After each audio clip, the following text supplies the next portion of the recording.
Craig, this game right here, bro. You talk about two of the best young players in the league. Them young guns, young guns. Bruh.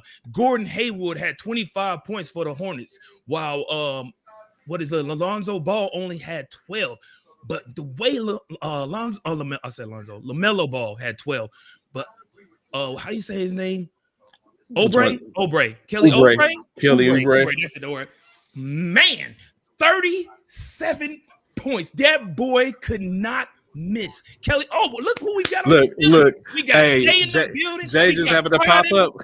Look at, bro, it must be a good day, because anytime we get Jay Face on here, y'all know what it's about to be. It's about to go. Hey, you said something about a former Phoenix alum, and he pulled up. You know what I'm saying? Where even he gonna talk that mess. Summons the greatness.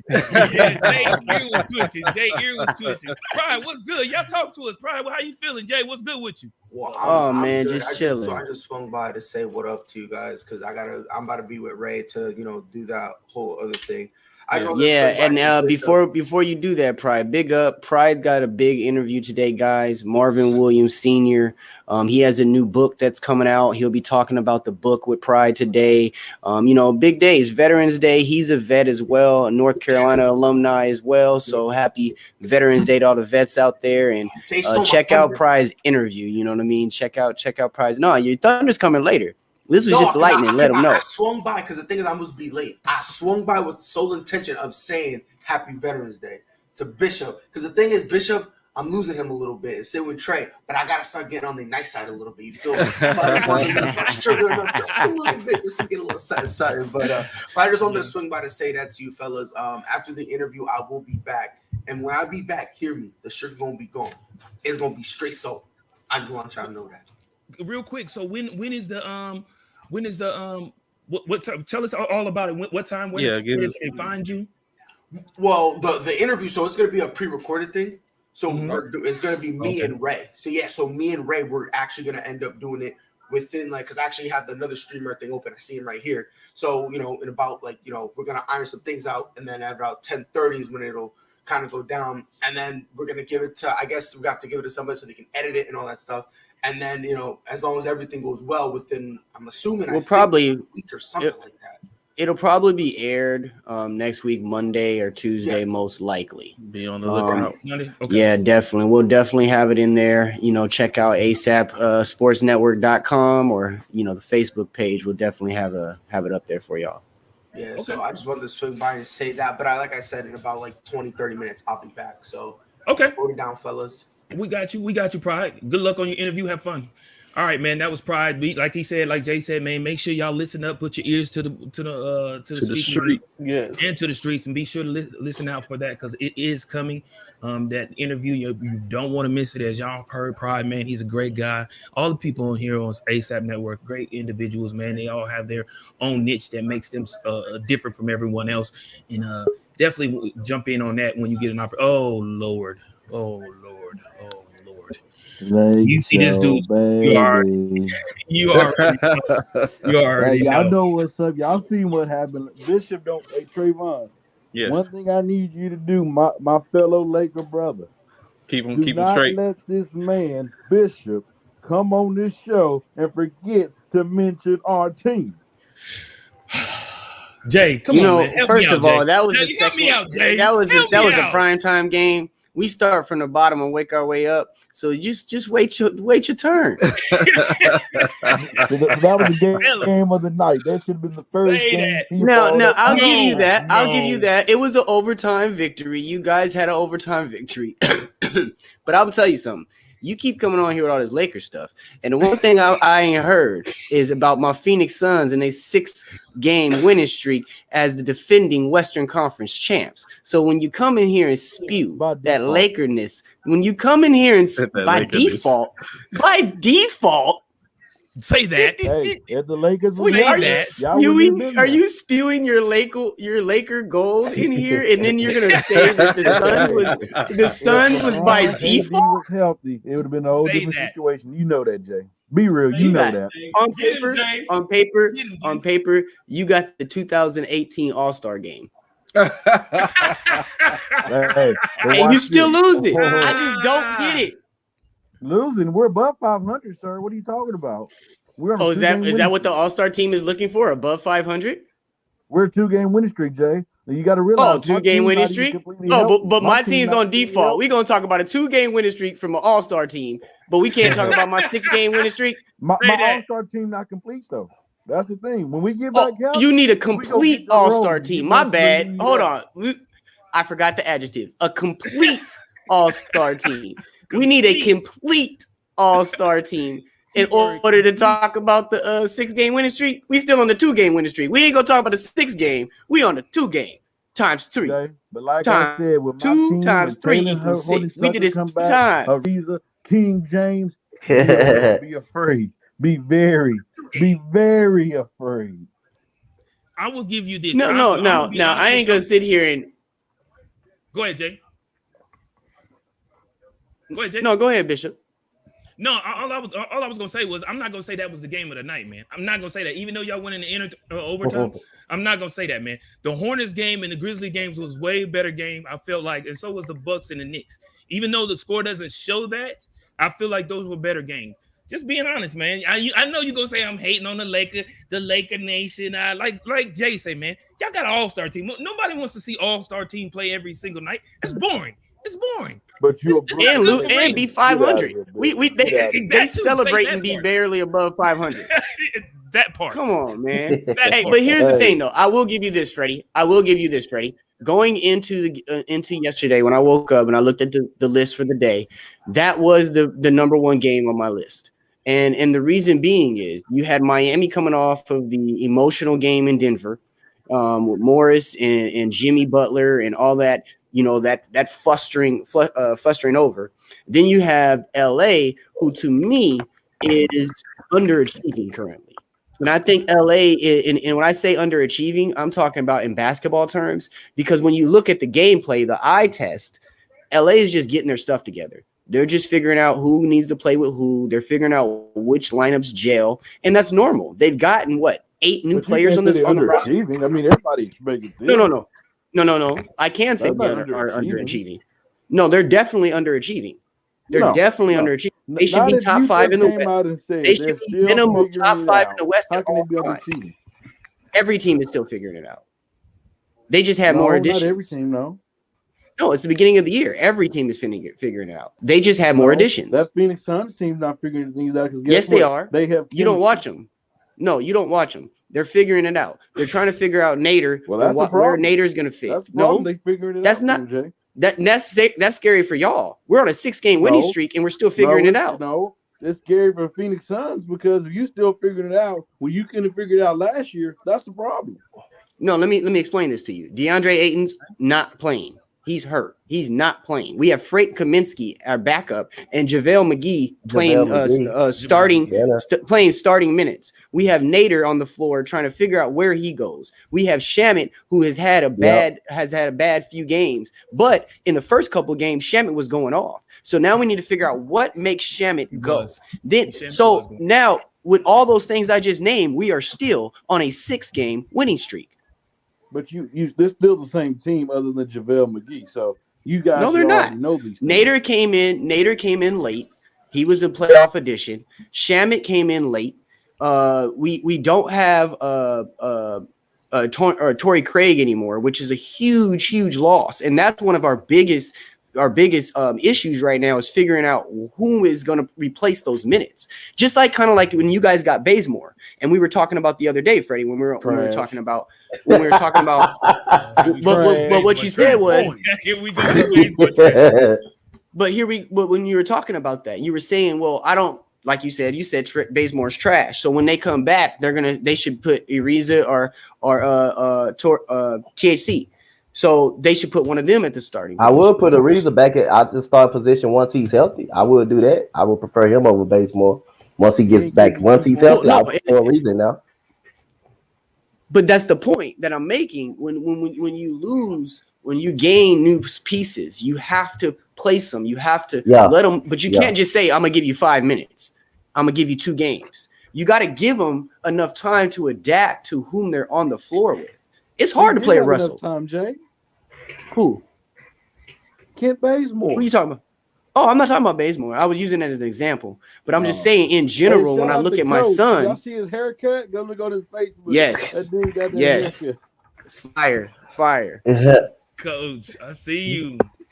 But no, that's what I look at when I look at the Suns. They're still moving their pieces around, and we ain't worried about that yet, you know. Yeah. But let's go back to the games since Freddie got us all. Yeah, let's get back to these games, man. So as we were saying, the Sun, what we weren't saying. Let me get on it because we do have Jay in the building. So let's talk about these Portland Trailblazers and this Phoenix Sun games where Phoenix Sun beat the Portland Trailblazers 119-109 with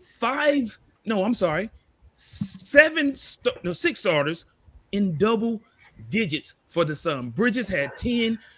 Chris Paul had 21. Kaminsky had 31. You had McGee with 14. Devin with 12. Crowder with 12. Come on, man. Talk about it, man. Shout out to Frank back with the Wisconsin days. And then you had the Trailblazers. You had Powell with 23. You had Damian, Dame Time with 28, and you had McCollum with 18. That says a lot about them Phoenix Suns, man. What are y'all thoughts about this game between Portland and the Phoenix Suns, yo? Hey, I didn't think much of it, but Portland is a joke. Portland is a joke of a team. Their best players are their guards. That's their best players. Mm-hmm. They don't have no depth. Nasir Little can't shoot. Yusuf Nurkic is good, but he can't stay on the floor. He never's on the floor when you need him. Anthony Simons, are you kidding me about Anthony Simons? He was drafted higher in the draft. He has not panned out. Portland is just an absolute joke of a franchise. And like I say, Damian Lillard complained about he's not happy with the offseason moves, but you still want to be loyal to Portland for a team that has not did nothing for you, did nothing to get this team better. The front office is not a good front office. I'm not so that's why I talk about Portland every year. They're nothing but a play-in type of tournament team and an 8, or if they get in, they in a 7 seed and they're gonna get bounced out by the Lakers or Suns in the first round. That's it. But I extremely said this backcourt should have been broken up. This backcourt is not going to work in a tough Western Conference. It's bad when you have your guards as your best players on the court, and none of them can play. None of them plays defense. None of them plays defense that well. And then you got Robert Covington, who's too inconsistent in that starting lineup. He turns it on when he wants to. He shoots it when he wants to. So Portland is an absolute joke of a franchise. They're just frauds. They're just frauds, and that's just what it is. They just had that one good lucky year and went to the Western Conference Finals because teams was hurt missing one of their best players. They were just basically missing their best players. That's why they played Golden State, and they still should have won against Golden State. They was up 20 points. Double digits in each of those games in that series, and still managed to get beat. And like I said, I think it's Damian Lillard should request a trade. I just don't believe it'll work. I believe he's wasting his time in Portland. The organization has not done anything to get this team better or to put pieces to make Portland a better basketball team. In Phoenix, I mean, they're just a good team, man. Chris Paul is just a point guard. Man. He just continued to do it. Other night, 18 assists. Cameron Payne is very, very good. I remember him in OKC. DeAndre Ayton is hurt, but hey, JaVale McGee, you got a good energy guy, JaVale McGee, who can block shots because, hey, he dominated that third quarter against the Houston Rockets the other night, and I got to give it to him. And Cameron Johnson is just a lethal sharpshooter. And when you got guys like that that can play around Chris Paul and stuff like that team is ready to gel. That team is ready to compete for another championship run. So I like Phoenix, and Portland is just a joke. So dang, Coach got me clutching my pearls. The hate for Trailblazers. Maybe I'll say it's something. I'm saying the same thing, Trey. I'm thinking, wow, isn't this the same Trailblazers from a couple of years ago that made it to the the finals and all of that good stuff? Like, what's so different between the Trailblazers? But go ahead, Trey. Y'all, make sure y'all check it out, man. At the bottom, as y'all see, ASAP in the morning. Come join the debate by calling 267-957-1450. 3-1. All right, go ahead, Trey. What you have to say, man? Go ahead. So I was about to say that in a sense, I can understand coach's what he's saying, because it is about time to blow Portland up, but it's like how far, saying how big of an explosion would that be with the players and the pieces that they currently have, especially if they're not playing up to the what they expected. Robert Covington was expected to be a good pickup, and he, like he said, the inconsistency doesn't necessarily help him. Norman Powell seems to be stepping up to the plate to show that he wants to be something in Portland.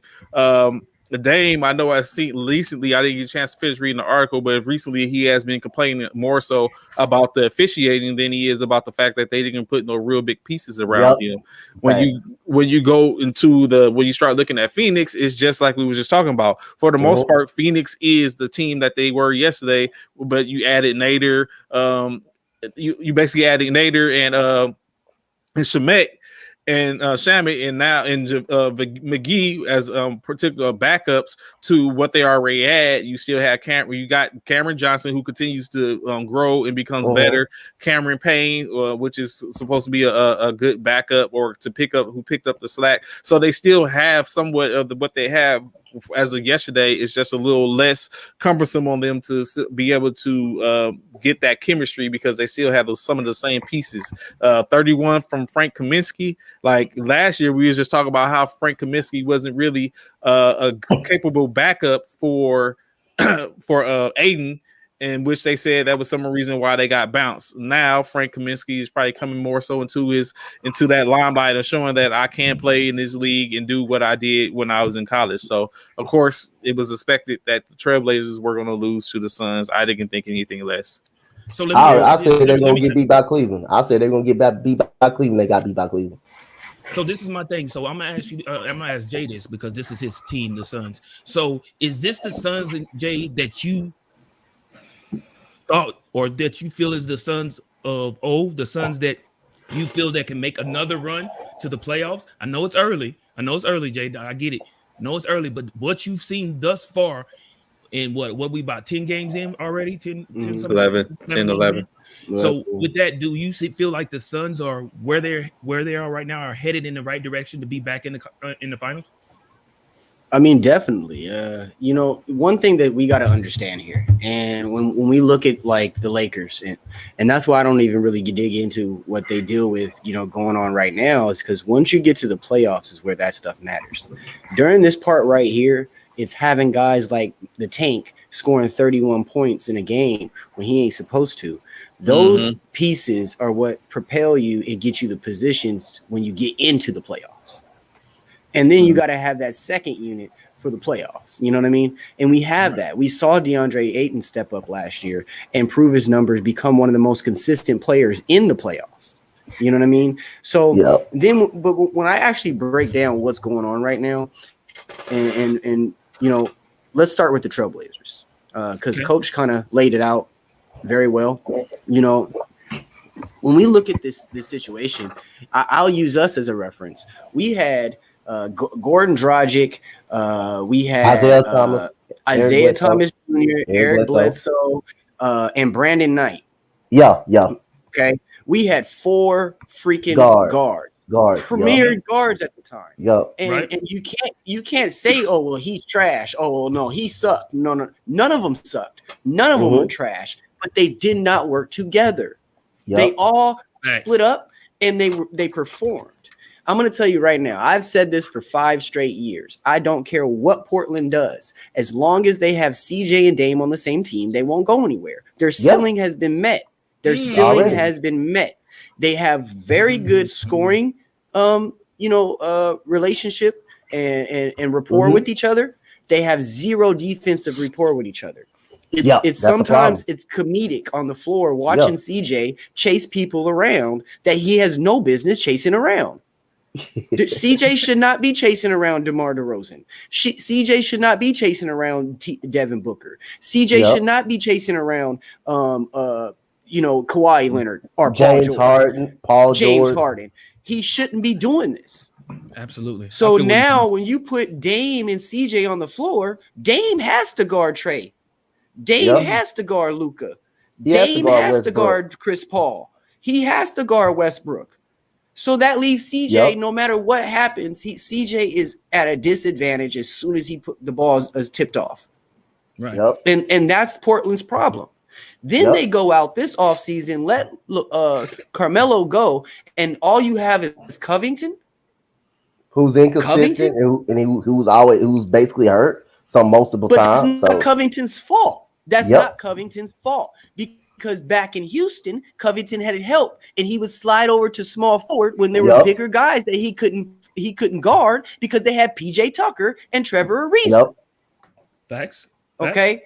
So the coaching staff was able to say, hey, Covington, this is not a good day for you to be at power forward on defense. We're going to slide you over to the wing spot on defense. We're going to let PJ Tucker guard the forward on defense, and you can still flourish. So Portland, to what Coach was saying, they are a trash ass franchise at this current moment. They are a trash franchise. They're holding on to a ticket. It's like that. It's like they have a lottery ticket. The mugs expired, and they're saying one day these numbers gonna hit. Well, even if them numbers hit, they ain't for you. They ain't for you. You ain't making no changes. Yes, it's similar to what Jay said. Like Houston, we had help, and sometimes we'll be unstoppable to guard because you playing. First of all, you playing all five out. And you playing all five out, so you got to pick your points if you're going to pick up on Westbrook and if you're going to pick up on Harden. You seen before Westbrook hurt himself in that COVID came, we had to go to the bubble. You seen how great Russell Westbrook was playing with that 5-out lineup. You seen how great he was actually playing. He was getting to the basket anytime he wanted to. And Covington sometimes will be switched to the 4, which is Covington had his best defensive year with Houston, protecting the rim.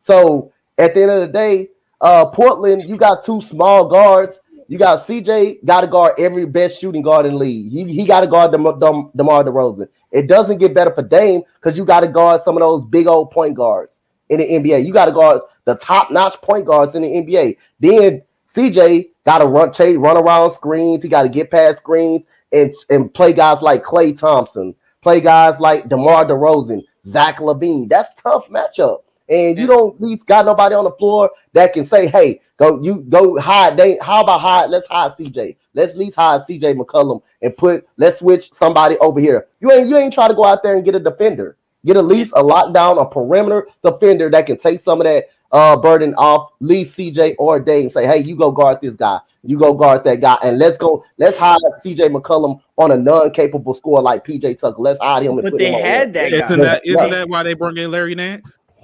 No. I mean, no, because Larry Nance is not the down low brute that you want either. No. So Larry Nance is kind of a finicky. He is a 4, but he's finicky, man. He's a 3 that can't shoot well. Right.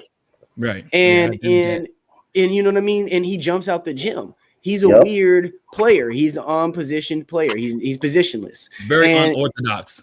Correct. He's positionless. Now, to go back to your Anthony Simmons thing, that's what I brought up those point guards in the first place. You got your whole team is built around CJ and Dame. So you don't have minutes for other guards. Period. You have CJ playing 40 and Damian playing 38. How is Anthony supposed to get in? And when he's in, that means he's playing like small forward. He's playing small forward, or he's taking out. Yeah. He's taking out. He doesn't get an opportunity to warm up and get himself. And the best third option you actually had, you traded him last year to Toronto, Gary Trent Jr. And look what season he's having this year. But Powell, to a fault, Powell is good, but again, he can't stay on the floor. He just got because off he's at the wrong position. He should be at 2. Got off the injury list. He should be at 2. His position is normally is a 3. He can play both sides. He can play 2 or 3. It doesn't matter where you put him. Why not run him at both? Why? Yeah, but he can be, but primarily he should be guarding 2s. He should be guarding 2s. Look at the small forwards in the league. He should not be messing with the Kevin Durant's. He should not be messing with, well, I mean, he can hang like McCall Bridges. He can hang with those type of guys, but he shouldn't be messing with the Kawhi Leonards. He shouldn't be messing with the Kevin Durant's. He shouldn't be messing with option that you had. And Gary Trent Jr., who can at least score, help Dame and CJ out. He had some big moments for him. I mean, again, the reason why they got rid of Gary Trent Jr. is the same reason we're talking about. Not enough minutes for guards. Gary Trent is absolutely a 2. Yep.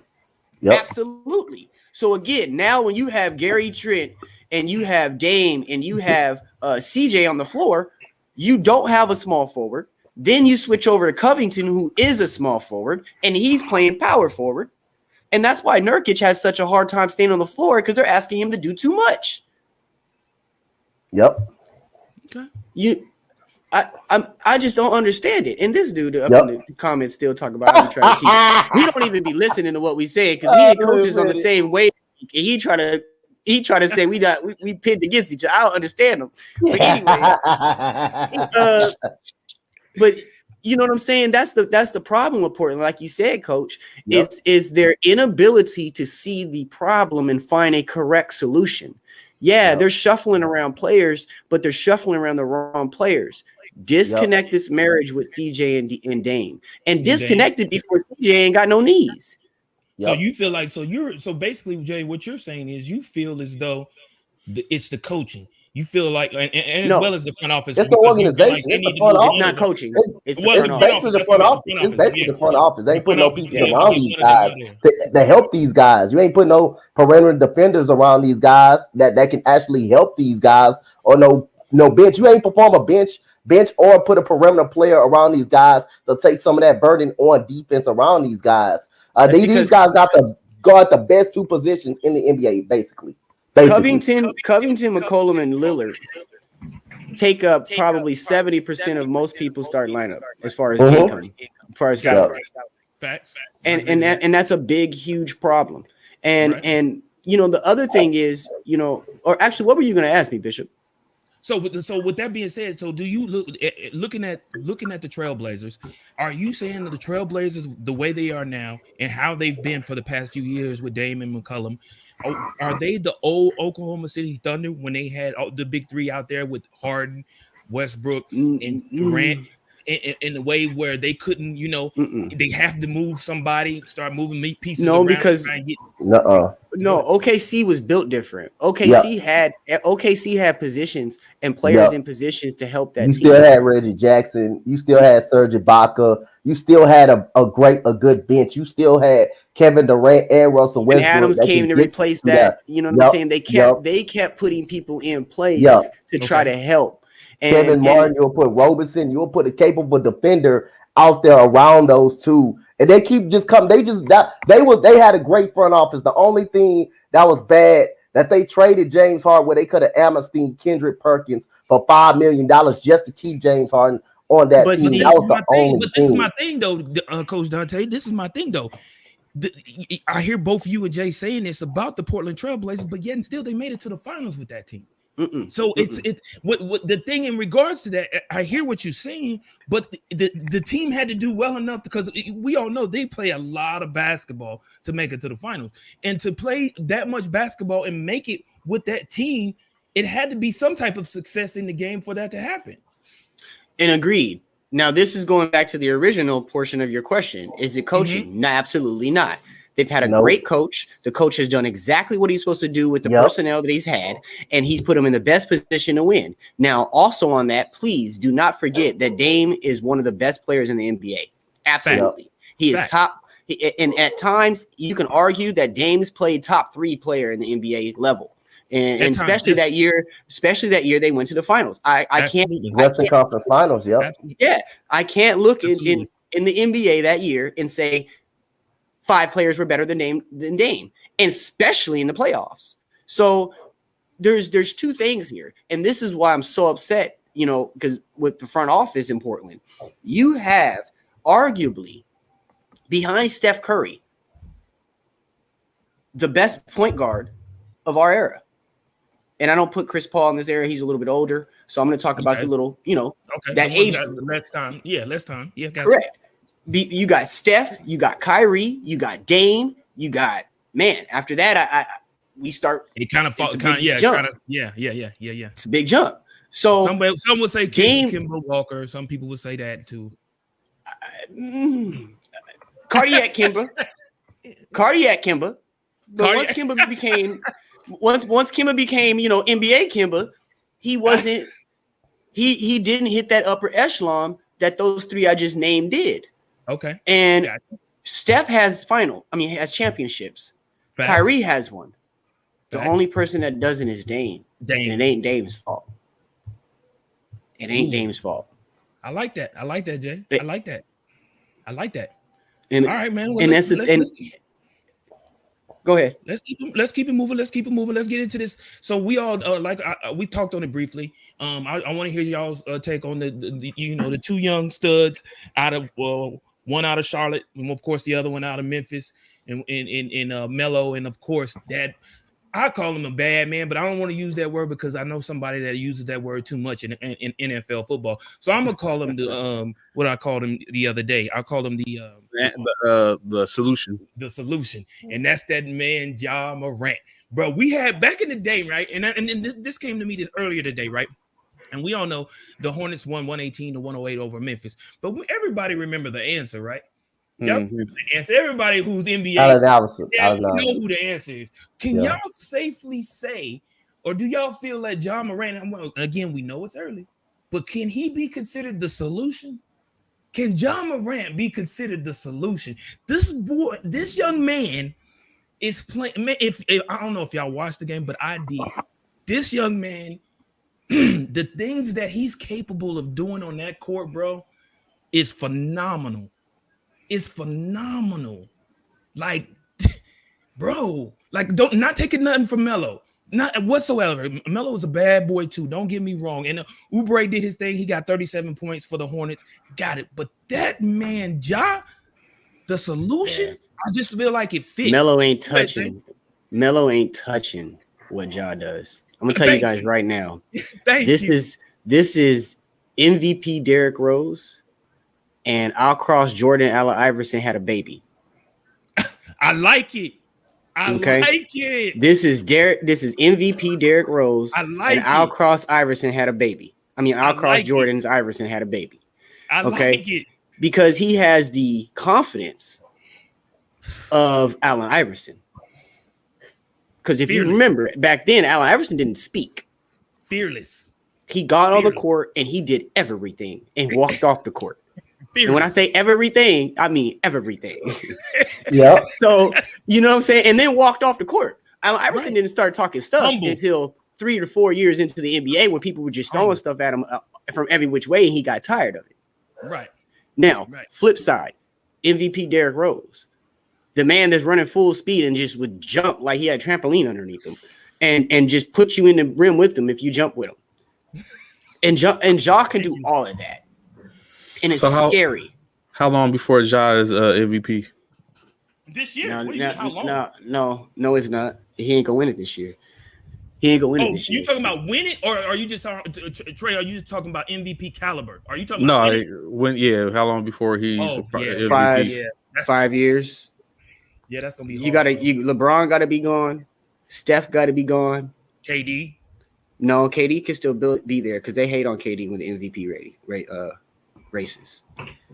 So I'm thinking of just the favorites that if they're in the conversation those years, he can't. Giannis has to be gone. Steph, Giannis, LeBron have to be out of there in order for Ja to get that.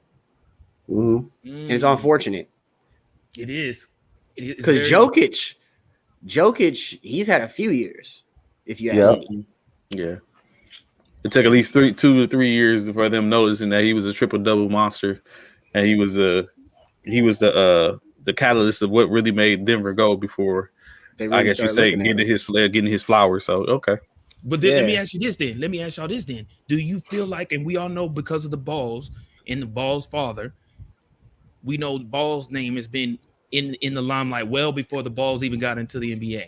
Do you feel like, and this is for everybody on the panel, do you feel like Ball may make MVP before Ja? No. Nah.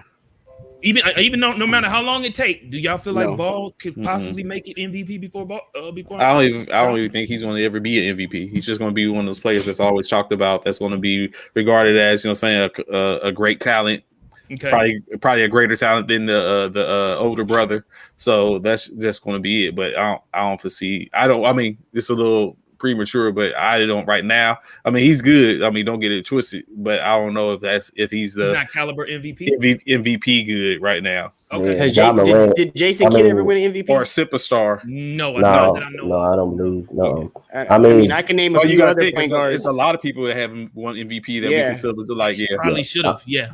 I mean, Ja Morant is one of these guys. CP3. Like LaMelo. I mean, Ja Morant actually carried his team. Ja Morant is the solution. He is the carrier of his team pretty much. I will say he got a second option, but he either foul out, can't stay on the floor, or stay hurt, and that's Jaren Jackson Jr. He could be a second option, but he can't stay healthy. And then he gets himself one of my favorite players too much. So he could be a second option. He got all the making to be a second option and a great defender, great rebounder, great shot blocker, but he plays himself off the court either through injury or he can't stay on the floor because of foul trouble. So again, Ja Morant is on another level. Because of his his conditioning, because he's not playing games, so he's usually fouling because he's tired, coach. Yeah, I agree with that. But Ja Morant last year, I mean, this guy's on another level. This guy in a couple years is going to be an MVP type player. He's going to be in that discussion each and every year. And if this guy gets a consistent jump shot, he will be unstoppable, just as much as unstoppable. He's on that way, but he's starting to knock him down and improve. He started, but once he makes it consistently, he's unstoppable. I mean, in the playoffs last year, even though they lost 4-1, they basically got swept out because after game one, they lost every other game. But when he went to Golden State, they played him. They played each other, I think, on the last game of the season, and all they did was left Ja Morant open. He didn't make it. He wasn't making shots. He comes in the playoff playing game. They did the same strategy again. He made those shots, and he was able to take over that fourth quarter and overtime. This man averaged 19 points during the regular season. Playoffs, he averaged 30. It took up another level. This guy will be unstoppable if he gets a jump shot consistently. He's starting to get better, but this guy can do that 360 layup that he did the other night. That's Jordan-esque. Athleticism, dude.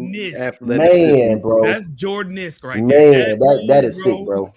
That move was sick, bro. That this dude is good, man. Ja Morant is a superstar out of this world. And again, I picked him to win Rookie of the Year last year, even if Zion Williamson were healthy. That was my Rookie of the Year pick. Yeah. When I look at, I think that a lot of people don't take into account the eye test. You can look at someone and say, man, he has all the mechanics. It looks right. He does everything right. And the ball, it just didn't go in that time. It just didn't. But he's doing everything else up to that point correct. Right? And that's Ja Morant for the first year. He was just, everything he did was correct. And sometimes the ball just wouldn't fall in. Now, you fast forward to that, like you said, Coach, that play-in tournament. And this is where the eye test comes in. You know who performs. You could have looked at Jason Tatum 3 years ago when he got on the floor and said, man, if he's ever in a position to dog someone, he is going to dog him. And now Jason Tatum is now in that position where he's the lead runner on that team, and he's dogging him. He's dogging him. Carried Boston to the playoffs by himself last year. By himself. And then when he got there, he tried to carry their luggage onto the plane for him. You know what I'm saying? So, you know what I mean? Yeah. So when I look at it and I start breaking it down, I'm like, dude, Ja Morant, he needs one chance to get in the plane and ride it on that runway. He taking off. He needs one chance. And last year he was right there, but he went up against what was it? I think it was Dame, was it? It was Utah. It was Utah. The Jazz. It was Utah. It was Utah. Without Jackson, wasn't it? Or he? Jackson played. Jackson played. Yeah, he played, but not a lot. He played a lot because he just came back off injury, right? Yep. They were limiting his minutes. Minute restrictions.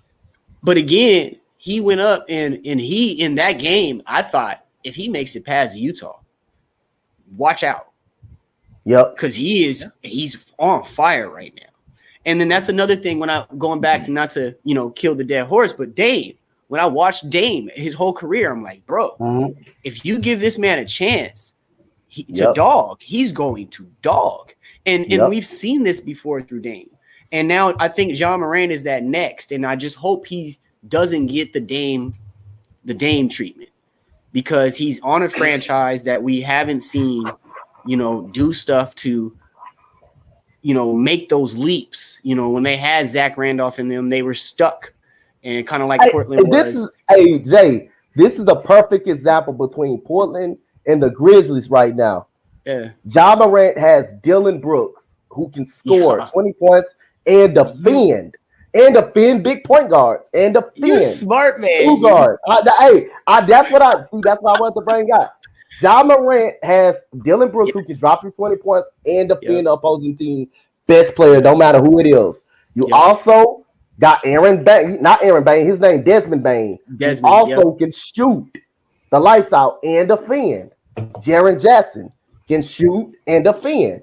Yep. You got Steven Adams can defend the paint. Yep. You got DeAnthony Melton coming off the bench who can shoot and defend. You got a lot of 3 and D guys on that team and off the bench that can shoot and defend. And that's why Memphis is going to be a great organization for a long time. And Portland will be nothing, and they would never be shit because they don't know how to put the pieces around. And the flip side on that, if CJ was, let's say, and I'm a hypothetical this, if CJ was with Rondo as his point guard, it would all work. CJ would guard the point guard, Rondo would guard the 2 guard. Right. But if you're not gonna have a guy like that at point guard, you need CJ at point guard. Or CJ needs to be a 6th man somewhere for a contending team. Yep. Right. CJ could be Jamal Crawford. CJ could be, one of those guys. But back to the Ja Morant, man. I think that in the span of the next 5 to 7 years of basketball, Ja Morant's going to be our top 5 player in the NBA. Will he be the face of the NBA in the future? No, I don't believe so. He's in the wrong franchise. Yep. Okay. Well, let me ask y'all this real quick. We talked about Ja Morant. We talked about 2 young guns in the NBA, in Ja Morant and in Melo Ball. But we got 2 even younger young guns in Cunningham and Green. Are they the future Ja Morant and Ball in Cunningham and Green out of Detroit and out of Houston?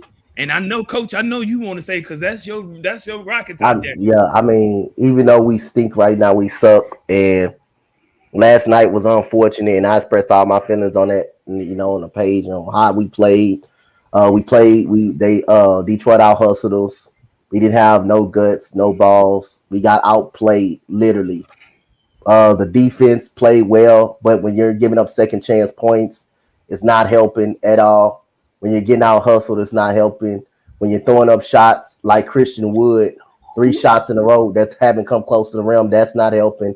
But I definitely see Jalen Green a part of the future, one of the future studs in the NBA, and give Gabe Cunningham some time. That boy Jalen Green tried to make a statement. Every time he got the ball, he wanted some of Gabe Cunningham. It was a time in the game that he just flew right past like a freight train and just dunked. You can see this dude athleticism and hang time just come from up under him, and he just dunks it. And he was talking trash to Cade Cunningham, but instead Cade Cunningham, he hit some big shots in the game too. But Jalen Green, man, I love this guy, man. This guy's gonna be a legit stud in the NBA, and everybody could see it flowing. Him coming out of high school, they see he's gonna be he's gonna be the better talent than Cade Cunningham. And Jalen Green can stay healthy. He's gonna improve, man. He got a lot of improvement. That guy got a lot going on, man. These 2 guys are gonna be good though. Yeah, when I watched them last night, Coach, I'm not gonna lie. If you close your now I won't close. If you squint your eyes real tight, man, I felt like Green reminded me of a young Westbrook. The way he gets down the court and explodes to the basket, and he just leaps. Like you said, like Jay said earlier.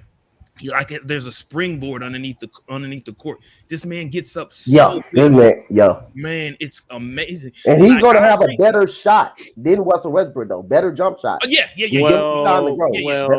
Between now that you say jump shot, him and Porter need to go to jump shot school. Their shot form is horrid.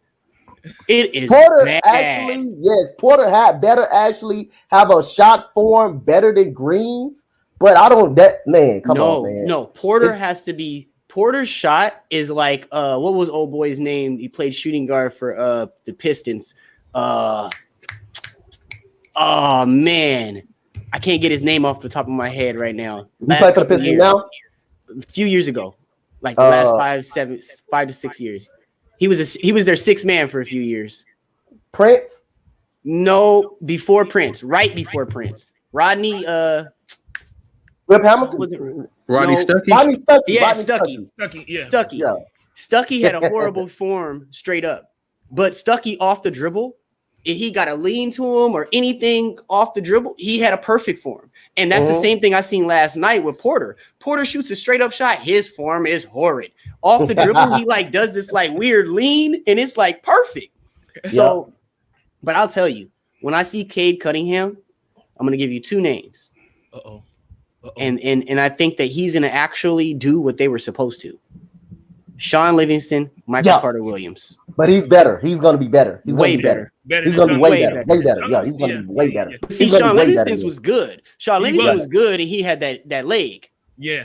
Michael Carter was good for a year, and then said, "I'm going to move my talents to Never Everland." I don't know what happened to him, but you know what I mean. Like Cade Cunningham, the one thing I'll say, and Dante, Coach, I take what happened yesterday a little bit different from you because I know you're a Rocket guy, so I looked at it from a different perspective. Cunningham is going to be good. These two are going to be future bright studs, man. Right. These two be the future Melo. I love Cade Cunningham. I can't take none away from these two. Battle. These two can play. Yeah. Well, no, I was going to say in this. Okay. I was going to say it in this manner because you said no, you guys didn't hustle. You guys got out hustled. No. It was a great game. I think at the beginning of the first quarter, it was hard for both teams to get going. It was a little boring on that end. But one thing I'll tell you is the Houston Rockets have probably the best young team in basketball. They have all the bright spots. We have talent on the team. Right now we just a 2-quarter team. We are first and second quarter team. We're not a third and fourth quarter. That's what when it get after in the third quarter, we just implode. We just implode after that. Because you got Christian Woods, you got Porter, you got Green. I mean, those three right now, they're gonna do enough. Then you add in Theis, you add in House, you add in Gordon, you add in Nwaba, you add in those guys. The team is good. It's just getting them to perform and gel together to get those results. And one thing it really pissed me off was John Wall, because I want to compare this to the Oklahoma City season when Chris Paul came back and they had Shea Alexander, they had all those guys there, or Gillis Alexander, and they had those guys there, and they were kind of the same situation you guys are in currently. When Chris Paul came back that season, you guys ended up to the playoffs. Off that push. And I think that this team, all they need is one vet that's ready to do it. And this team possibly has a playoff push. You put John Wall on this team to control the ups and downs so the lows aren't so low. And this team is competitive. So, I looked at yesterday and I saw a different look. I'm like, man, this team is a piece away from being a competitive basketball team. On the flip side, I saw Detroit. I'm like, they got some issues. I mean, again, we got all the potential to be good, like you said, Jay. And then really, all of our losses been close games. Really, we lost to the Lakers twice, close. Phoenix, we had them until the third quarter imploded. On us. Golden State, third quarter pretty much got out of hand. We supposed to beat Denver. That was no doubt. We supposed to beat Denver. We supposed to beat Denver. We supposed to definitely beat Denver. Last night, third quarter got imploded because again, a lot of second chance points and the turnovers it just make you want to scratch the hair off your damn head with all them turnovers. But again, just a young team, again, just fighting to find themselves, man. And again, and Josh Christopher, this guy's a stud too. This guy's very good defensively. So we got a lot of young pieces. And when Shane Goon will come back, he's gonna be good. And that guy's a great center out Turkey. Out of Turkey, y'all ain't seen him. Go check this guy. This guy can play, and yeah, he's 18 years old too. So yeah. Real quick, Trey. What were you saying over there? What's the news with Cam? Breaking news. Yeah, breaking news. Cam will meet with the Carolina Panthers today. I like it. Do you? Do you really like it? Jay? How did that's the team he was on before he went to the Patriots? So yeah, but he should have never left.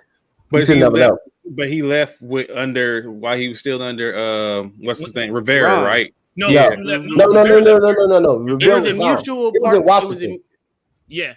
They both parted. It was right just after, wasn't it like at the same time as Rivera was out the door, then Cam was leaving out the door, and then Rivera ended up going to Washington, and then they started having the conversation. Yeah. So I think that Carolina, I don't think he should have left. I think Carolina was trying to get rid of that locker room presence that Ron Rivera had. And I think they thought that, Cam Newton was a big part of that, which in all actuality, Cam Newton and what's his name didn't even get along in the locker room. So in essence, that was probably enough, just moving Rivera or moving Cam, one or the other. And they probably would have got what they were looking for out of that. So I like it. They've traded for Sam Darnold. It hasn't necessarily worked out the way they wanted. And you don't want to dump that and take the L on that trade this early. So I think going and getting Cam Newton off of free agency, you're not exactly saying I lost. Yeah, because Cam at this point is just coming in. I mean, he's going to be the starter, but at this point, he's the backup because he's a safety net. Yeah, because Darnold's supposed to be out 6 to 8 weeks with his injury. Correct. So now you get to save face. You get to stay competitive. Bring back a fan favorite. Sell tickets. Sell jerseys. I mean, and let's be honest, guys. Cam Newton, there's no reason he should be unemployed. Yeah. I totally agree with you, Jay. I've been saying that all season. It mind boggles me that Cam Newton was still a free agent when you have all these teams out here that could use a quarterback who had injuries, whether it was Washington football team, whether it was the New Orleans Saints, whether it was the Cowboys when they had a drop of a quarterback, whether it was Green Bay. It was so many teams that could have used a quarterback for the time being while they were waiting for their starter to get back. And you got a young Cam Newton who's a specimen of an athlete at 6'3", 240 something pounds. Come on, man. Come on. Yeah. I like the comparison. I like that. I definitely agree with Jay. He should go back to Carolina, but it's an obvious choice that I can think of. But like I say, they are one quarterback away. Washington is one quarterback away, literally, with those receivers, with that running back Gibson. They are a quarterback away, but their defensive line is very good. Their secondary is just not good at all. Their defensive line good when they're getting to the quarterback. Sometimes they'll protect that secondary because that defensive line was always dominant in getting to the quarterback. So that secondary is not used to covering long. But now, since the defensive line ain't having much success this year, now you're starting to see that secondary being picked apart. But Washington is literally one quarterback away. But I'm gonna go back to Carolina. The same face, sell tickets again. You got a person that's familiar with the organization, familiar with the city, and again, Sam Darnold. I'm gonna tell y'all this right now.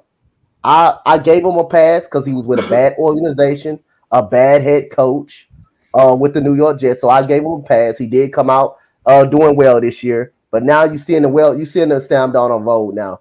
Now I can't give him a pass. I think Sam Darnold is just not a good quarterback. He's just not a good quarterback at all. Thank you, Coach.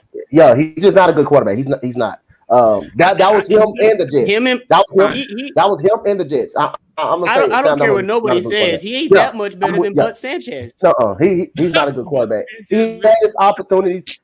So what we're not going to do, we're not going to sit up and pop off on USC quarterbacks. That's not what we're going to do here. That's not what we're going to do. Don't do that. You know y'all don't do quarterbacks, bro. You said Sam Darnold isn't the problem. So why did he get benched? Why did he get benched against New York? Why did they only score 5 points and he get benched? What I'm going to go with, y'all can call it what y'all want, is that he has not had the same tools that he had started with at 3-0. Let's keep it real. You still had the receivers. You had DJ Moore. You had Robbie Anderson. But come on, we know who was missing. But the running game was still good. The running game was still good. But it's Chuba Hubbard. It's Chuba Hubbard, Christian McCaffrey. No, the running game still still running the ball well. It's only one running back. There's only one running back that even in some form or fashion equals Christian McCaffrey, and he's in New Orleans. But so the running game, Trey, was still doing a good job. They were still able to run. Yes, but Christian McCaffrey is more than a runner, all purpose. They were still able to be successful on the run, even though Christian McCaffrey. He lost the receiver. More. He did. He lost the receiver. He did. But listen, he was 3-0. They was 3-0. Christian McCaffrey went down. Where have they been? But they still was able to run the ball pretty well too, though. Bro. The chemistry between Cam Newton and McCaffrey was good, though. You can't deny that, bro. No, you can't. And what Trey's trying to get at is, and I get where you're going with this. Yes, Christian McCaffrey was part of the run game. But by losing Christian McCaffrey, we kept the run going, but we lost a receiver. And I get that. But you know what that means, Trey? You know what that means? We need to count on the quarterback. Yep. And the quarterback ain't doing it. Let's not also take away the fact that his receiving core has the own. He be talking about with me. I'm just saying. Think about it. This is the same argument that I made for Jordan Love, and so it's not a bias. It's just how I see it. And so you can't take away. Be a USC quarterback, though. It happens to be. I didn't bring up the fact. I didn't bring up because if we was talking about John David Booty, this would not Sam Castle. This would not be in the conversation we'd be having. I can tell you that now. We'd be all right with pitchforks. I can let you know that. So, but you know what I'm saying? To bring it back, like it's just that let's not say his receiving core hasn't been what it was to begin with. They drop ball. I'm not going to sit up and say that he hasn't been. I mean, you got to think the games in which they probably should have won. Sam Darnold didn't wasn't there. Yeah, so you know what I'm saying. So at this point, it's still somewhat my jury is still out on it. You know what I'm saying, if he is or isn't, or whatever case like that. Like one of y'all just said, USC doesn't develop good quarterbacks. That was me. That's not true. It's not, but I mean, I can understand. Like I just named a couple of people which we talked about, but you know what I'm saying. Blake went to the Super Bowl from USC. It hasn't been, but it's not to say that we ain't got no good quarterbacks. So name the colleges, name the quarterbacks from the colleges that were in the Super Bowl for the last 10 years. They're all the same though. They're all the same. Right. Tom Brady and one other. So come on. Like name one that went to the Super Bowl from USC though. Just name like one, or even maybe we know the best quarterback. You gotta take into consideration the best quarterback from USC that has been in the pros was don't say Carson Palmer. Carson Palmer. Yeah. Carson Palmer. And he did go to the Super Bowl. I'll give you Carson Palmer. He did go to the Super Bowl with the Cardinals. But I can't help out no USC nothing. I'm ASU pitchforks over here all day. I get it. I ain't giving no one up to USC at all. You'll never hear it out of my mouth. But looking at Carolina to kind of go again, I can't be on kind of agreeing with you on this. I mean, kind of in a sense though. You're right. He did lose McCaffrey, but when I look at that receiving core, he does have Abdullah back there at running back, who is an extra receiver. He does have, Robbie. He did have Snead brought in. He had DJ Moore. And again, I've never been in a situation where, he was using Crowder right back in New York. But again, I have not seen Sam Darnold just zone in with the receiver and say, that's my dude. On 3rd and 4, the ball's going to him, and I'm going to get it. He's been with no matter what receivers he's had, both with New York and Carolina. And in order to be a good quarterback, at some point, you have to develop that relationship with the receiver on your team, that's your go-to receiver, that that if I put the ball in this vicinity, it's going to be caught.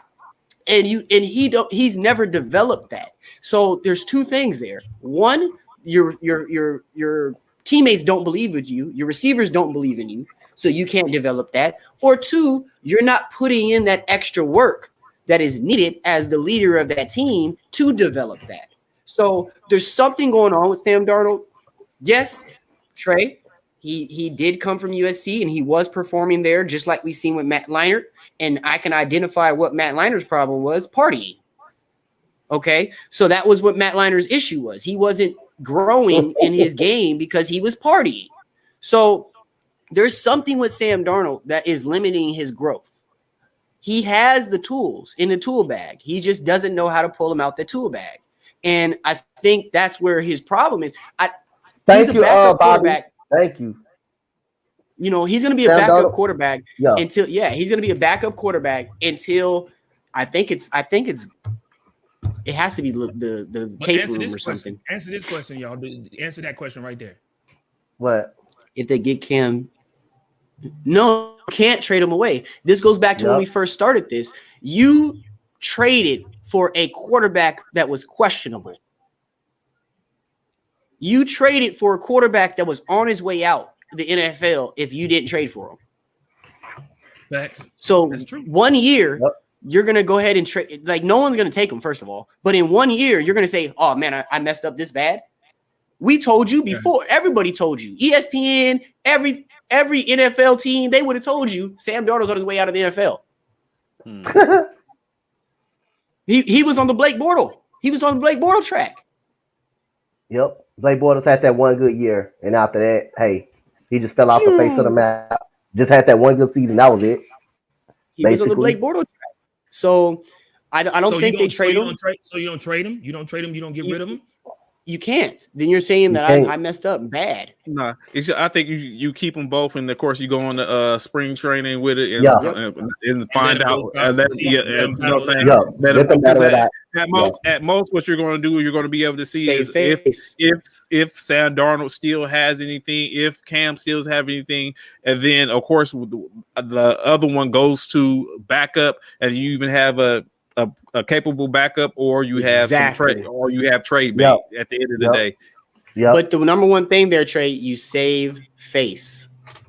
You have to. Yeah, and you have to do that. You have to save face. You have to save face. And then and then of course contracts come into play. Like no one wants to keep like the same situation. Who's gonna trade for that?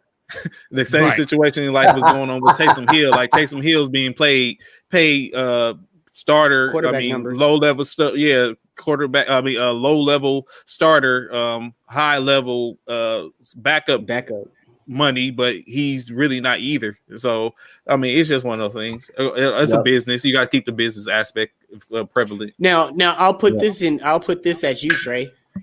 Does Houston call? No. I don't think so.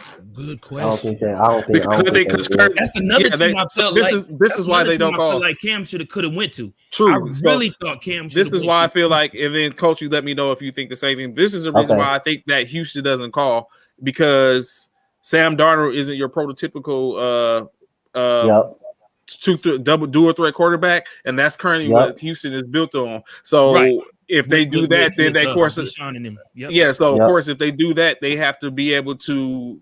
They have to basically restructure their offense. Now, that's not to say it's not a bad thing, because maybe that's what they need to step with. Like, everyone can't try to be a mobile team and then be successful. Maybe you do have to, or maybe you have to sit up and go back. Maybe your personnel have to sit back up and go back to the draft. Yeah, you're have to go back. You're gonna have to for that. See that, Trey, I feel like what you just said, Trey. That's the reason why I felt like Houston should have called, because of the fact that the type of offense in which they run. I felt like being that they got that, they like the dual threat quarterback in Deshaun and in Tyrod Taylor. Mm-hmm. So why it was again mind-boggling. Both of your quarterbacks are hurt. Well, not hurt. We know what's going on with Deshaun, but then you had Tyrod Taylor went down with an injury, and you still don't give Cam Newton a call. And that's your type of play. That just didn't. I agree with you on the Cam Newton thing, but I was thinking on the Sam Darnold. See, because this is my thought process on it, Trey. Because I agree with you, it would make a little bit of a ripple effect in their offense. But let's be honest, what's the bright spot in their offense? Where is that? True. So that's why I said it actually might work. You know what I'm saying? It might make a difference. Like, well, we need to structure the offense a little differently, and then it starts working. It's like, well, maybe we're on to something here. I don't know. Well, the other thing is our weakness of you just seen it. Our weakness is our quarterback situation. It's really not even the defense. It's really not even the receivers. It's the quarterback situation. And our offense, the way I've been looking at it, now it's the quarterback situation. Quarterback means a lot to the Texans more than anything on the field. Quarterback means a lot. I mean, it's all around everything else, but the quarterback is the main position that hurts the Texans more. That position hurts the Texans more. And right now, the way I see us moving the ball around is like Trey said, going and get a dual threat quarterback, because that makes our offense more tougher for teams to defend. And when we had Deshaun Watson early on in the season, we had Tyrod Taylor. So again, I agree with that. Go ahead. I agree with that, but the reason why I said Sam Darnold is for two big reasons. Number one, this team is not looking to win. They don't care if they win a game. They are so bad that they are out there. This is almost like training camp. Yeah, 100%. This team is so bad on paper. Yeah, this team bad. This team bad on the field. It's right. You're right. You're not Brandon said it's bad on the field. Brandon Cooks needs to escape Alcatraz. Yeah, I said that. I said, Brandon, you need to get rid of Brandon Cooks. There's no need to keep him on the team. He needs to escape Alcatraz. And see, besides Brandon Cooks, Amendola, I would feel bad for him, but he's getting old. He's on his way out. And they have a decent running back room. Yep. You put Sam Darnold here, he can manage the game enough to where you can look at your receiving core and see who's valuable to keep, who needs to we need to get rid of, who we can use as trade bait, and then you can run the ball. You got 4 freaking running backs. You got Burkhead, Johnson, and Lindsey, and Phillips. So you put Sam Darnold over there. That'll give you 3 years to be picky with picking the right quarterback for your team.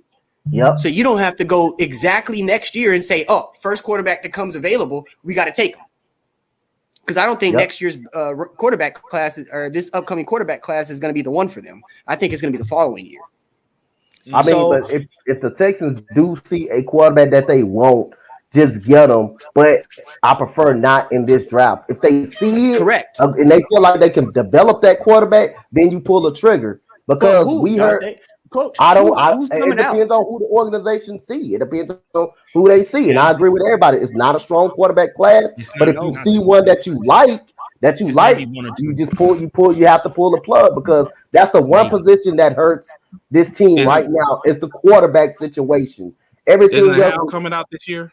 Who? Huh? Howell, Sam Howell, Malik Willis, Brock Purdy. Yeah. But I don't think none of those guys you named. But the ones y'all named, are they that quarterback that you ready to build off? No, I don't think so. But I'm just saying, if they see somebody that they think they can develop and they like, then you pull the trigger. On it. Okay. But like right now, we got a whole lot of holes that we still got to fill too. On both sides of the ball, the offensive line as well. Again, I agree with you guys with those 4 names you named, but none of them are better than the DN coming out of Oregon. And you need to find a placeholder, because that's your number 1 pick. Period. If you're Houston, that's your number 1 pick. What is your team being built off? And I understand where you were coming, Coach, that the quarterback was the most important player on the field, and that's because Deshaun Watson made it that way, because their number 1 important player on the field for the franchise immediate past was JJ Watt. Period. Thanks, Bobby.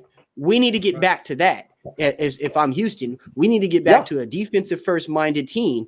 Go out and get old boy from Oregon, put him on that line, put some fierce in the quarterbacks. Put some fear in the quarterback's hearts. Then next year, when the quarterback class should be better, a little better, go out there and get a quarterback. And again, having Sam Darnold for 2 years, maybe even 3, gives you a chance to go get a quarterback and let him learn for a year before you throw him out there in the fire. Yep. I mean, like I said, I agree with you on that situation as well. We got a whole lot of holes on the offense, defensive side of the ball. The offensive line needs to be revamped. I mean, this is my team, but like I said again, I'm gonna be honest about them. And I'm gonna be honest about them, man. This team is just not good. Just not good right now. And we just need a whole lot of team needs. I mean, defensive is actually good. I'm gonna give them credit. If your offense can't get past the 50-yard line, that is not on the defense. That's the offensive side of the football. That means that damn defense on the field too goddamn long. That's what that means. We had 5 turnovers and still lost the game. Coach is on one today. He is. But when you talk about them Texans, I apologize, man. It's just my coaching mentality. I'm just bringing that energy to the show, man. I just love it, man. Go ahead. The thing about it is, right, I hear what Jay saying, I hear what Sanders saying on here, and a lot of people saying on here in regards to, for Houston, the Texans, don't look for a quarterback this year because of the fact that the pool for quarterbacks coming out of the college is not that great, and go for defense. However, with that being said, what does that say for your front office and what is the front office is thinking about that in regards to your coaching staff? Because when it's all said and done, are you willing to have another losing season to wait for another draft of quarterbacks to come out to try and pick one? And go ahead. Hold on. The question should be, are you willing? Is what do you have back there that could change that? Nothing. They don't have anything.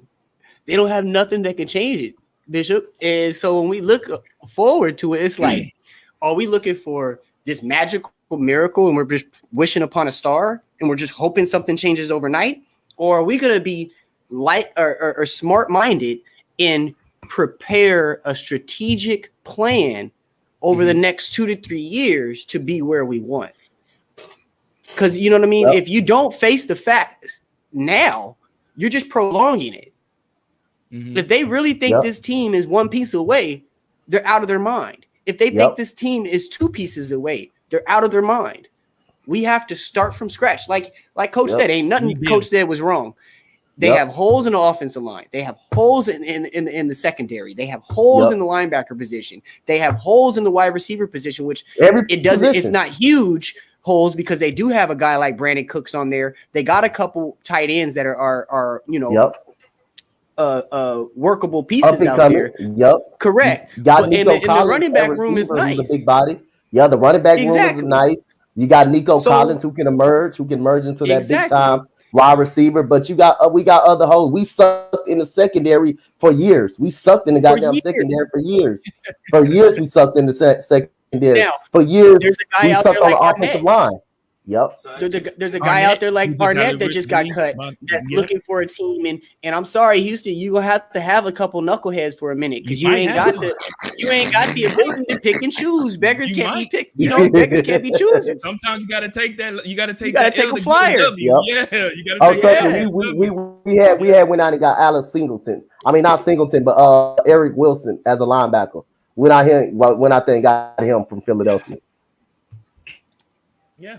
Sometimes you got to do that. Man. Sometimes you got to take that. Beantown is getting them Texas this morning. He must be on the coach's level.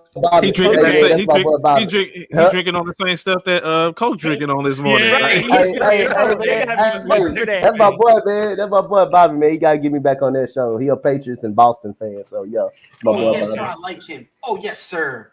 That's my guy right there. Yes, sir. Yeah, Bobby. I agree, Sander. This is definitely a defensive draft. This is definitely a defensive draft. Absolutely. This whole this draft coming up in the 20. But that's kind of common sense because offensively, this draft is horrendous. I mean, if what you say, Pride? Go ahead. No, I'm just saying that's like common sense because offensively, this draft is horrendous. Like, I could throw my name in the hat. I'm a first round pick, and my so like offensively, this draft ain't really it. Like the Pride. I think a lot of this, guys, has to do with the COVID stuff. I think a lot of guys who could be eligible to come out this year are going to take a back seat because they took a year off. I'll use my guy Jaden Daniels out there in ASU. Jaden Daniels is a two-way player.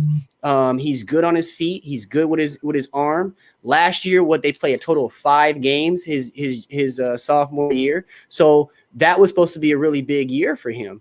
And, he wasn't able to showcase, what he had worked on in that offseason.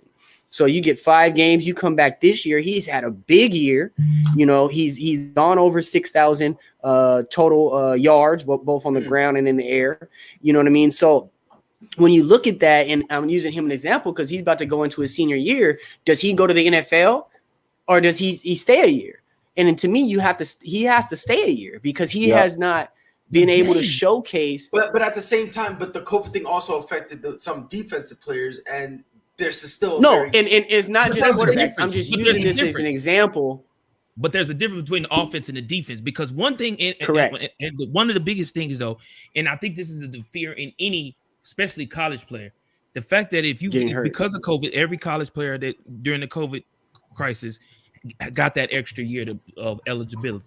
With that being said, though, that's one extra year that you have a possibility of getting hurt. And if you get hurt, very true, that could hurt you for the draft in the upcoming season.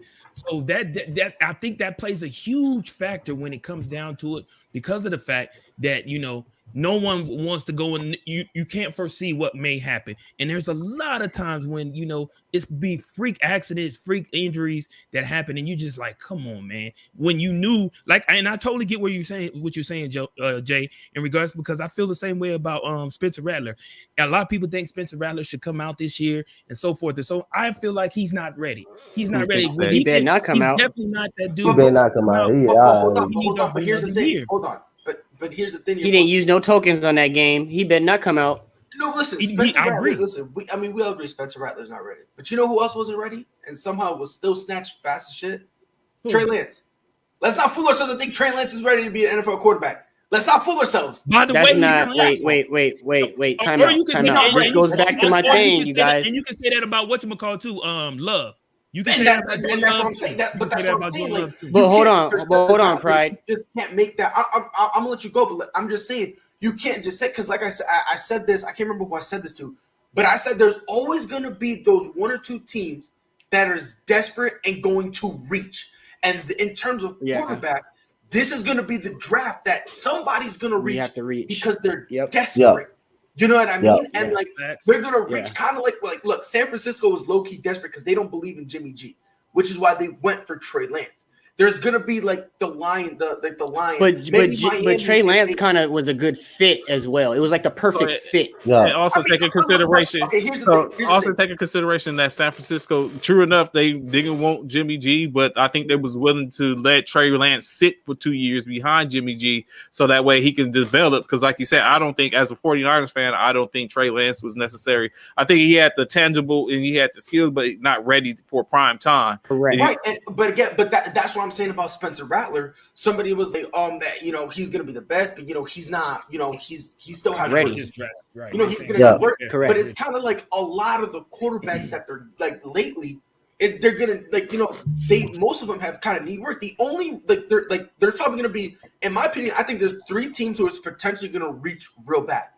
And 2 of them is obvious, either the Texans or the Lions. Yep, I just about to throw our name in now. It's those 2 are the obvious ones. The third one I think who's gonna reach like idiots right now is I think the Miami Dolphins. I think for some unknown reason, I think Washington was getting disrespected. Washington may reach too. Washington may reach. I think Washington. I honestly think Washington is more likely to trade for a quarterback than they are reaching the draft. I think Miami depends on whether or not they still try and get Deshaun Watson on during the offseason. That's what I think. I agree with you. I think something is going to happen in Miami. They don't have no faith in Tua. Yeah, I think something's going to happen in Miami. But Pride, I think it's flipped. I think I think that Miami might reach and do a dumb trade. Maybe, and if they do that, then they might reach in the draft. But I think Washington will actually reach in the draft before Miami, because I think that Miami needs to clear Tua. They don't want that. They don't want the Tua and the new draft pick in the same training camp together battling, because I think that would be too much for them. You know what I mean? With 2 new brand new guys. So I think that they would trade off Tua and then do it. But I can see Washington. They're not trading Heineke. So I can see Washington going out and getting a drafty and putting him behind Heineke and letting him kind of do his thing. I mean, look, the only reason I mentioned the Dolphins is because, like I said, for some unknown reason, they don't like Tua. I don't know what it. Listen, Tua is in this weird place where he can throw, he can do what Drew Brees is like 39. I mean, look, he's like Diet Coke. It's not quite Coke. Don't do that. Don't disrespect Mac Jones. I like Mac Jones. No, not Mac Jones. Tua. What? You say he's like Diet Coke? He's not quite Coke. Look here. I don't want to hear. If it's Diet Coke, guess what? No, if you're gonna call him Diet Coke, guess what? You're gonna pick him over regular Coke. Don't disrespect Tua like that. Stop making it seem like he's the last beverage you're gonna touch in the drink. Come on, bro.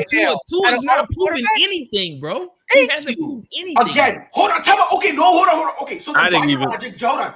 He has the Bojack hip. Hold on, hold on. By your logic, Justin Fields is trash because he hasn't proven anything. We're not talking about Justin Fields. I'm not saying he's trash. I mean, I can make probably a case for Tua and Fields. They both don't have a great offensive line. Their offensive line is bad. Their offensive line is bad. It's real bad. This is my thing. But the verdict on Justin Fields is, hold on. But the verdict on Justin Fields is, let's see what he does. The verdict on Tua is, he's great, guys. Leave him alone. He just needs his time to get it in. Like, it's a totally different. That's not the verdict. That's never been the verdict. No, everyone said he's like the few people who actually like him is saying, "Yo, he's a solid quarterback. Believe in the kid." That's all I'm asking. Where are they seeing that at, though? That's what I'm saying. Look here, Bishop. Into a chat room. Listen, I just got here. Into a chat room. Into a chat room. Into a chat room. You're the only one pushing. Where they saying that? I have always looked at Tua as, even when he was at Alabama, I see Tua as a run around, throw the ball, let my receivers make the play. That's all that was. He was a gunslinger that had just, saying he was benefited by the fact that he had a bunch of speedsters and bunch of All-Americans. He threw the Boomer Esiason in long ball and just hoped somebody got underneath it.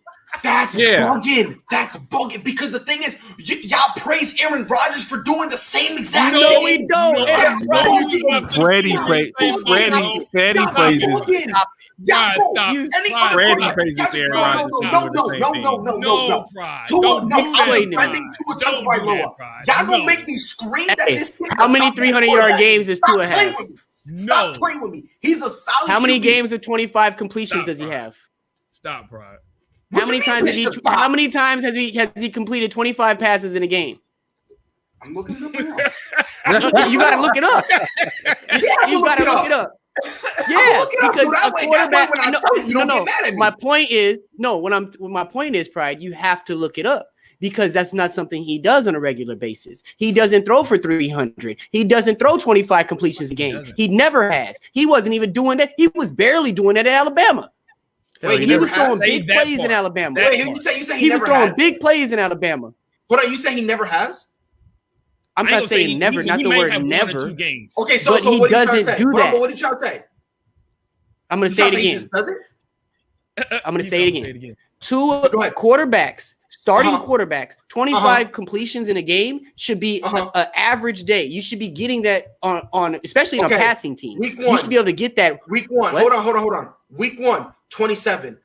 Then week 2, he went down with an injury, so it was only 4. Then he was out for a couple weeks. Week 6, 47. Week 7, 40. Week 8, 39. Are those attempts? Yes, those are attempts. Those are attempts. I didn't say that. I said how many completed? No, I don't want to hear about it. I don't want to hear about it. I'm gonna get there because listen, this is where the story gets. Start there. I don't want to hear about attempts. Hold on. I'm gonna get there. Don't change the field. I'm gonna get there. Completions. We'll start at part 1. Completion. When week 1, when he threw 27, he completed 16. Then there was week 2, he went down. He was 1 for 4. Then week 6, completion 33 of 47. For Miami, week 7, 32 of 40. And then week 8, 21 of 39. All I'm saying, to sit here and act like he's a mediocre quarterback, when on top of that, this kid is in his second year. Like, can we put this in some sort of context? Because if this was anybody else, if pull this up was Justin Fields next year, we got to give him time. Pull up Justin Fields. I knew you were about to say his name. Pull up Justin Fields. We got to give him time. Trey Lance, we got to give him time. Pull up Jordan Justin Love, we got to give him time. If it was anybody else, we got to give this kid time. But for some unknown reason, thank you, Bishop. Yeah, watch for me because he needs some time. No, I'm just again, I'm just saying. Look at Pride over the last 2 years. Is solid. Hold on, Pride. Hold on. Over the last 2 years, Pride. Over the last 2 years, Pride. What would you give Tua for a grade? For overall grade? Yeah. Yes. Thank you. Overall? Yeah. Mm-hmm. Yeah. A B C D E F G. EFG. WZ. Like a C, probably. A C. Somebody said a C. I give him a C. Yeah. No. Somebody said a C. Somebody said a C. I give him no. That's not what they said. They said his talent is a C. C plus. Yeah. That's what they said. His performance. His performance. No. Again, Jay, don't do that. Don't do that. Because again, right now, Patrick Mahomes is an A+ quarterback. But if he plays an F game, does that mean he's now an F quarterback? No. Okay, that's my point. Yeah. Because Patrick Mahomes has A+ games. Show me an A+ game from Tua. I got one. I'll wait. 32. Hold on. Week 7, 32 of 40, 80%, 291 yards, 4 touchdowns. 1 second. Did they win that game? All right. Did they win? All I'm saying. No, I'm just asking. Did they win? I'm not trying to trap or anything. No, they didn't win. They ended up losing it. Yeah, we know. But again, so you're telling me they lost because of Tua? No, that's not what we're telling you. See, this is the problem. You're trying to take the narrative and change it. What we're saying is that Tua is not, because it's not about him being the cause of them losing. It's about Tua not being the starting quarterback that they're looking for. Tua already has a messed up hip. Tua has a messed up shoulder. He's had questions about his throwing power before he came into the NFL and hurt his shoulder. Bro, you guys are wild. It's 2 years in. Can we stop acting like he's a 6-year vet? He Jackson himself in college for 7 years, and he is what he is. Can y'all stop that? So my point. Would you take if it was all knowing what the stats are, knowing what what Mac thus Jones far with these two? Would you take Tua over Mac Jones?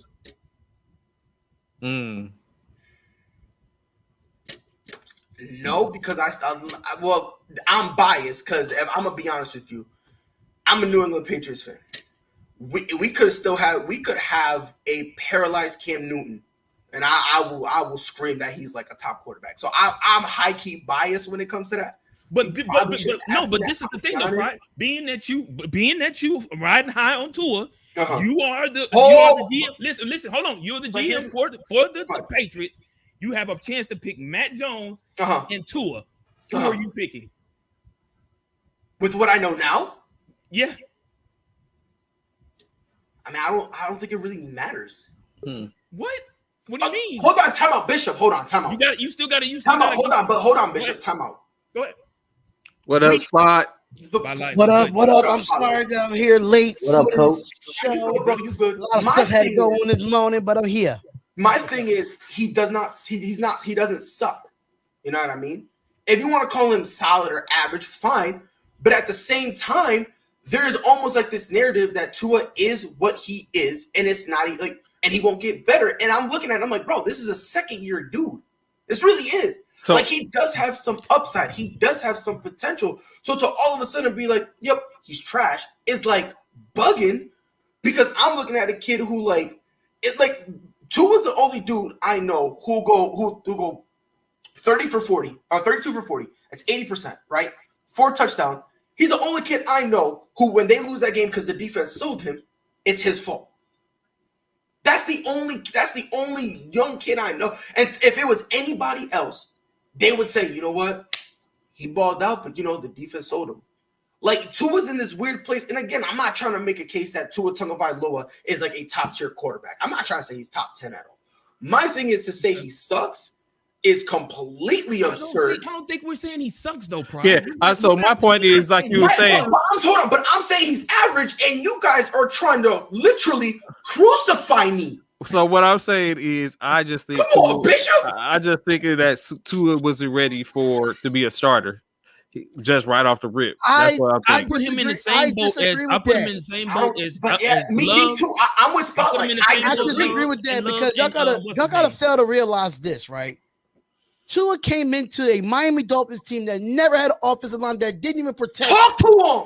Even protect Ryan Fitzpatrick when he was a starter. I just said that Ryan Fitzpatrick still won games.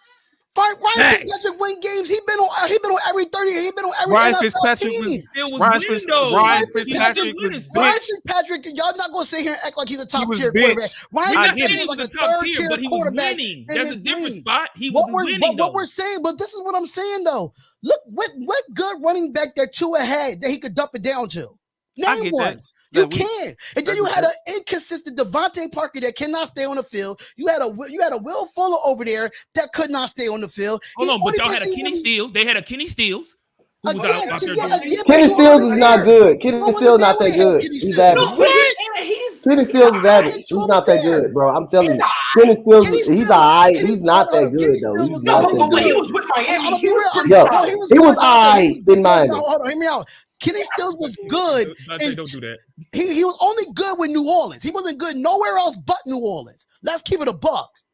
I don't kill you for that. I liked him in Miami. I thought he was. He was okay. Yeah, I agree with you. If you look at Kenny Stills' career stats with Drew Brees, his career stats outdo everywhere else he went to. What? Here's my thing. Keep in mind, Miami was 10-6 last year. They was 10-6 last year because their defense was good. Their defense was good. If we're gonna be honest, that's why. Let's be honest. Remember, they was hyping up that defense because they had forced a turnover in 26 straight games. Yes, that defense last year was legit. We can't give up on Tua. Adrian Howard had 10 interceptions last year. Like he needs healthy weapons, and as any quarterback, if your receivers or your weapons are not healthy on a consistent basis, then what are you supposed to do? Right. And at the same time, and by the way, then you see Tua get sacked so many times, and we blame that on Tua like it's his fault. Where that offensive line is so terrible. It's the worst offensive line in the league. We're not going to sit here and do that. So what I hear from you, Pride and Spotlight, is that Tua was ready to be a starting quarterback in the NFL. As last year, and I don't agree. My thing is this. No. I'm not saying that. Okay. I'm not saying that. What I'm saying is, when he did get the opportunity, the Miami Dolphins didn't help him as an organization. Right. So, and on top of that, I'm not even gonna say it because here's my thing. Let me ask you a legit question. Let's ask. Let's be all the way 100. Yeah, let's go there. Yeah. You don't have to necessarily be ready to start. Case in point, go look at Zach Wilson and let me know. Let me know if he's ready to be an NFL. No. We said that with love. No. I agree with you. I agree. He's not ready to be a starting quarterback. We all agree that Trey Lance is not ready. Right. No. And the San Francisco 49ers are actually considering cutting Jimmy Garoppolo and starting Trey Lance, and he is not ready. Facts. So again, my thing is, was he ready his first game? No. But there's really not that many quarterbacks who will be ready their first game immediately. That's right. At the same time, you got to take into consideration that Brian Flores didn't know who he wanted as a starting quarterback in Miami. One week you had Fitzpatrick, and next week you have Tua. So as Tua, that's shooting down his confidence as a quarterback because he don't know if he's going to play week to week. And on top of that, here's my thing. I just think right now it's easy to hate on Tua because if we're going to be honest, the expectations of Tua was to the point where he was supposed to come in and immediately be the guy. Like that kind of was like the perception that a lot of people were trying to paint him as, where like he comes in and he's the Lord and Savior. He's a short-haired Messiah. You know, like when he does this the things on his the cross on his face, that's just who he is because he's a guy. That's how he's portrayed. So if the kids don't, but Zach Wilson is not good. So let's just listen. I agree with that, but you got to put it in the same energy as Tua because Tua, even though that Miami Dolphins went 10-6 last year, they were still a bad football team years and years and years after. They only had one good winning season. Right, and I'm 100%. And again, I'm not gonna make the case that Tua Tagovailoa is like, you know, this top tier talent. But if Tua has an excuse, then Ben Simmons, again, you have no idea what you're talking about. So can we just like not even, because again, the point is the same person that's a Bears fan that haven't had a winning quarterback in 20 years. They're not going to do that. Talk to him. And the Chicago White Sox got embarrassed in the first round. Like, imagine, bro. Like, but anyway, here's the thing. My thing with that is, we're like, the thing is, people are talking about this kid like he's an established 7-year vet. Like, y'all talking like he's Fitzpatrick. Oh, a guy who he is, and he can't change whatsoever. Pride. But are they not talking the same? Aren't they not talking about better either, though? But hold on, aren't they talking about whatchamacallit in Cincinnati the same way? And he's just got just as much time as Tua? Who? Baker? No. Oh, Joe Burrow. Joe Burrow. Look Joe Burrow. Hold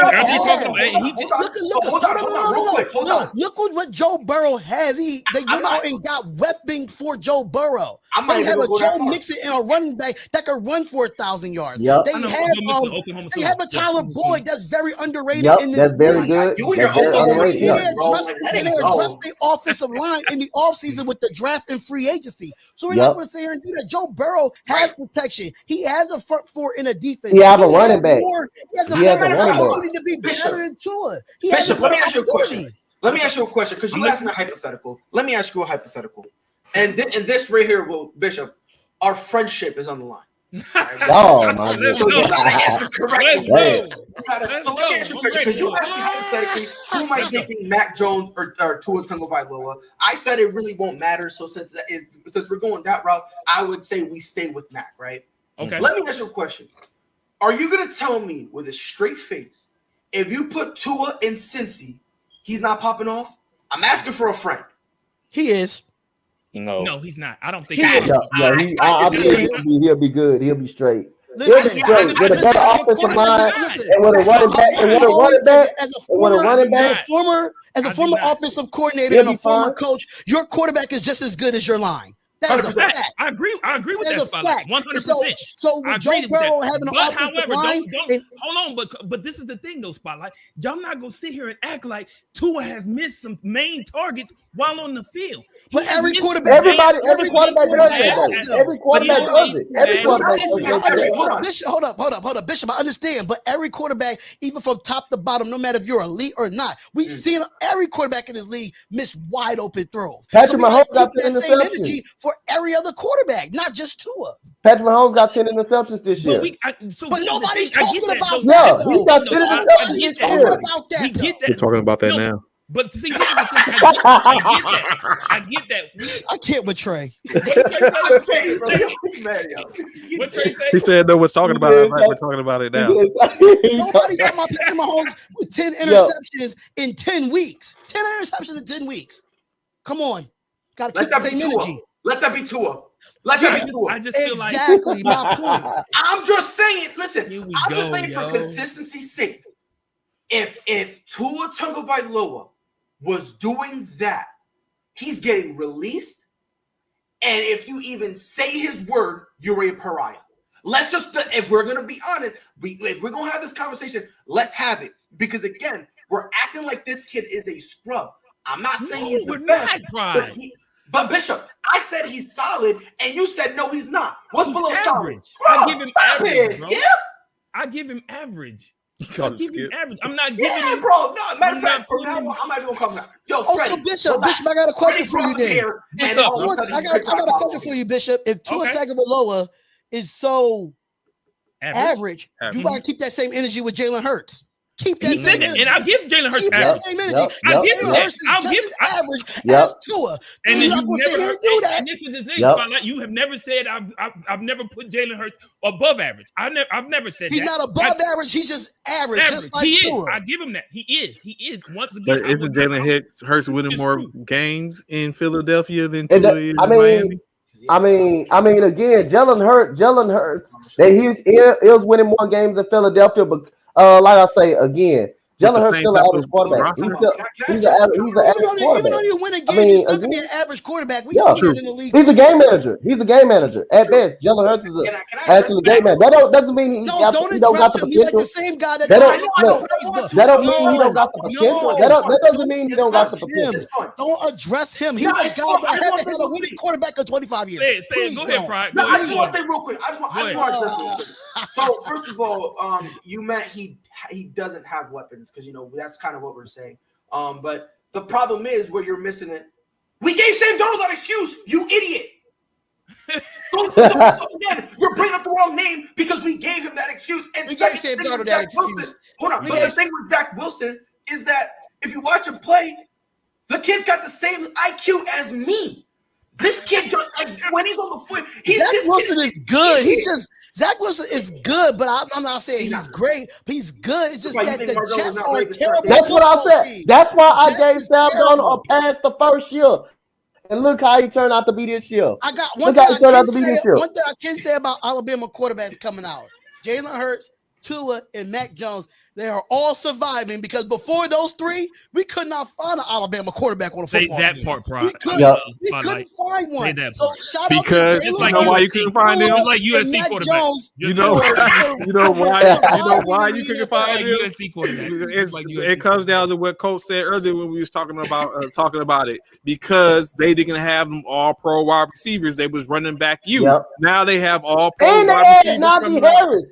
They had Najee Harris, but like I said again, Tua, if he gets a better offensive line, a running back, and receivers, I think he can still be straight. Man, I hope that's true. Just wait till Spencer Rattler comes. Miami better not go to Miami. I hope he go to a team better not, that has that because I want to see. Wait till he comes. Wait till Spencer Rattler comes to USC. I don't believe.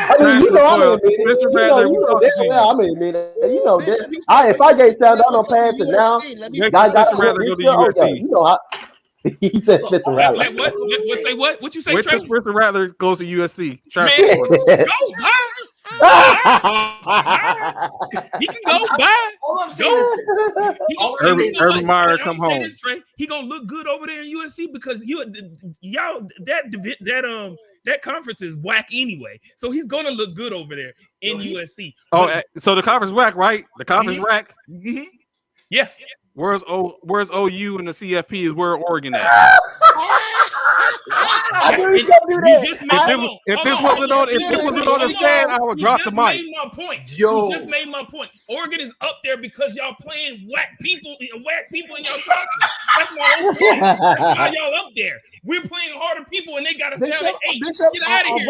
You're not gonna do that. We all know USC, the Oregon, all them cats is whack out there. They're garbage. BS about the playoffs. They got these garbage teams in the top 5, and it's BS. It's stupid. We should be up there. How do you have 4 teams who has a loss in the top 5? That is crazy. That makes no sense. It's because Bishop. Let me say this, right? I'm gonna be honest with you, Bishop. I love OU. I think OU is a good football team, but they're the most disappointing football team when it comes to the college football playoff. They're the most disappointing team. But at the same time, Big 12 is good, but it's not as great either. I know it was a while ago. But let's not forget. Have a quarterback. He's checking you. He put you in your place. Well, who's the quarterback? Name him. He's gonna say Jay Cutler. Watch. Let's not forget. Jay Cutler, Rex Grossman. Let's not forget when Jimmy McMahon Let me get on him.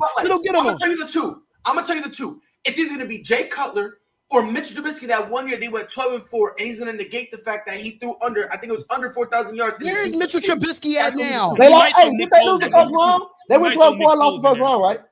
They went 12-4 and lost the first round. The Bears went 12-4 and still lost the first round. Yeah, they lost the wild card. They got kicked out the first round by the Eagles. 12-4 and go to the wild card. What type of shit is that? And lost to the Eagles. Lost to the Eagles in the wild card. How you 12-4 and go to the wild card? Like what? Where they do that at, yo? That's funny, bro. What? That's only in Chicago. That's only in Chicago Bears fans, man. That's only Chicago Bears fans. She say that. That part. Crazy. Jesus Christ. That part. Hey, y'all. But so, hey, let's real quick, man. Y'all can check ASAP all sports, all plays in the morning, Monday through Friday at 9 a.m. Central Standard Time. Be sure to check us out, man. We coming up here with all the sports, man. Baseball, football, basketball, college, all of that, man. We bringing all this stuff to you. As you can see, the panel on here, we got different people every day, but we have a lot of the same people every day. So real quick, man, we got a few other things that we need to talk about before we end this show. So we do have Monday night's game between the Baltimore Ravens Thursday. versus the Miami Dolphins. Now, again, we're sitting here talking, and it's crazy that we were just talking about Tua and the Miami Dolphins, but they're about to face prime time. They're about to face. Y'all gonna make me go. They're about to face that human. Let's be honest here. here. About to face that human. We all know that Baltimore is going to win this game because Baltimore has been. But Spotlight, you can't say that. You can't say that because if you say Baltimore's going to win, only reason why Baltimore to try to say Tua's trash. Only reason why Baltimore is going to win this game is because Miami defense is trash. You got it. You got it, Chief. You got it, Chief. Right? He got it, Chief. Stuck that in there. He said, he stuck that in. You got it, Chief. All right. But it's gonna be seen tonight. It's gonna be seen tonight. Miami defense is trash, and Tua ain't gonna have no time to throw. It ain't. He's not gonna have no time to throw. This. Look. Hold on. We're gonna say this right here. Ravens gonna smack Miami. Okay. Trap game. I don't think it's a trap game. No, I don't think it's a trap. I'm be honest. This is not a trap game. I have one game on this week that I think potentially could be a trap game. This one is not. Wait, hold on. Before we get to that, before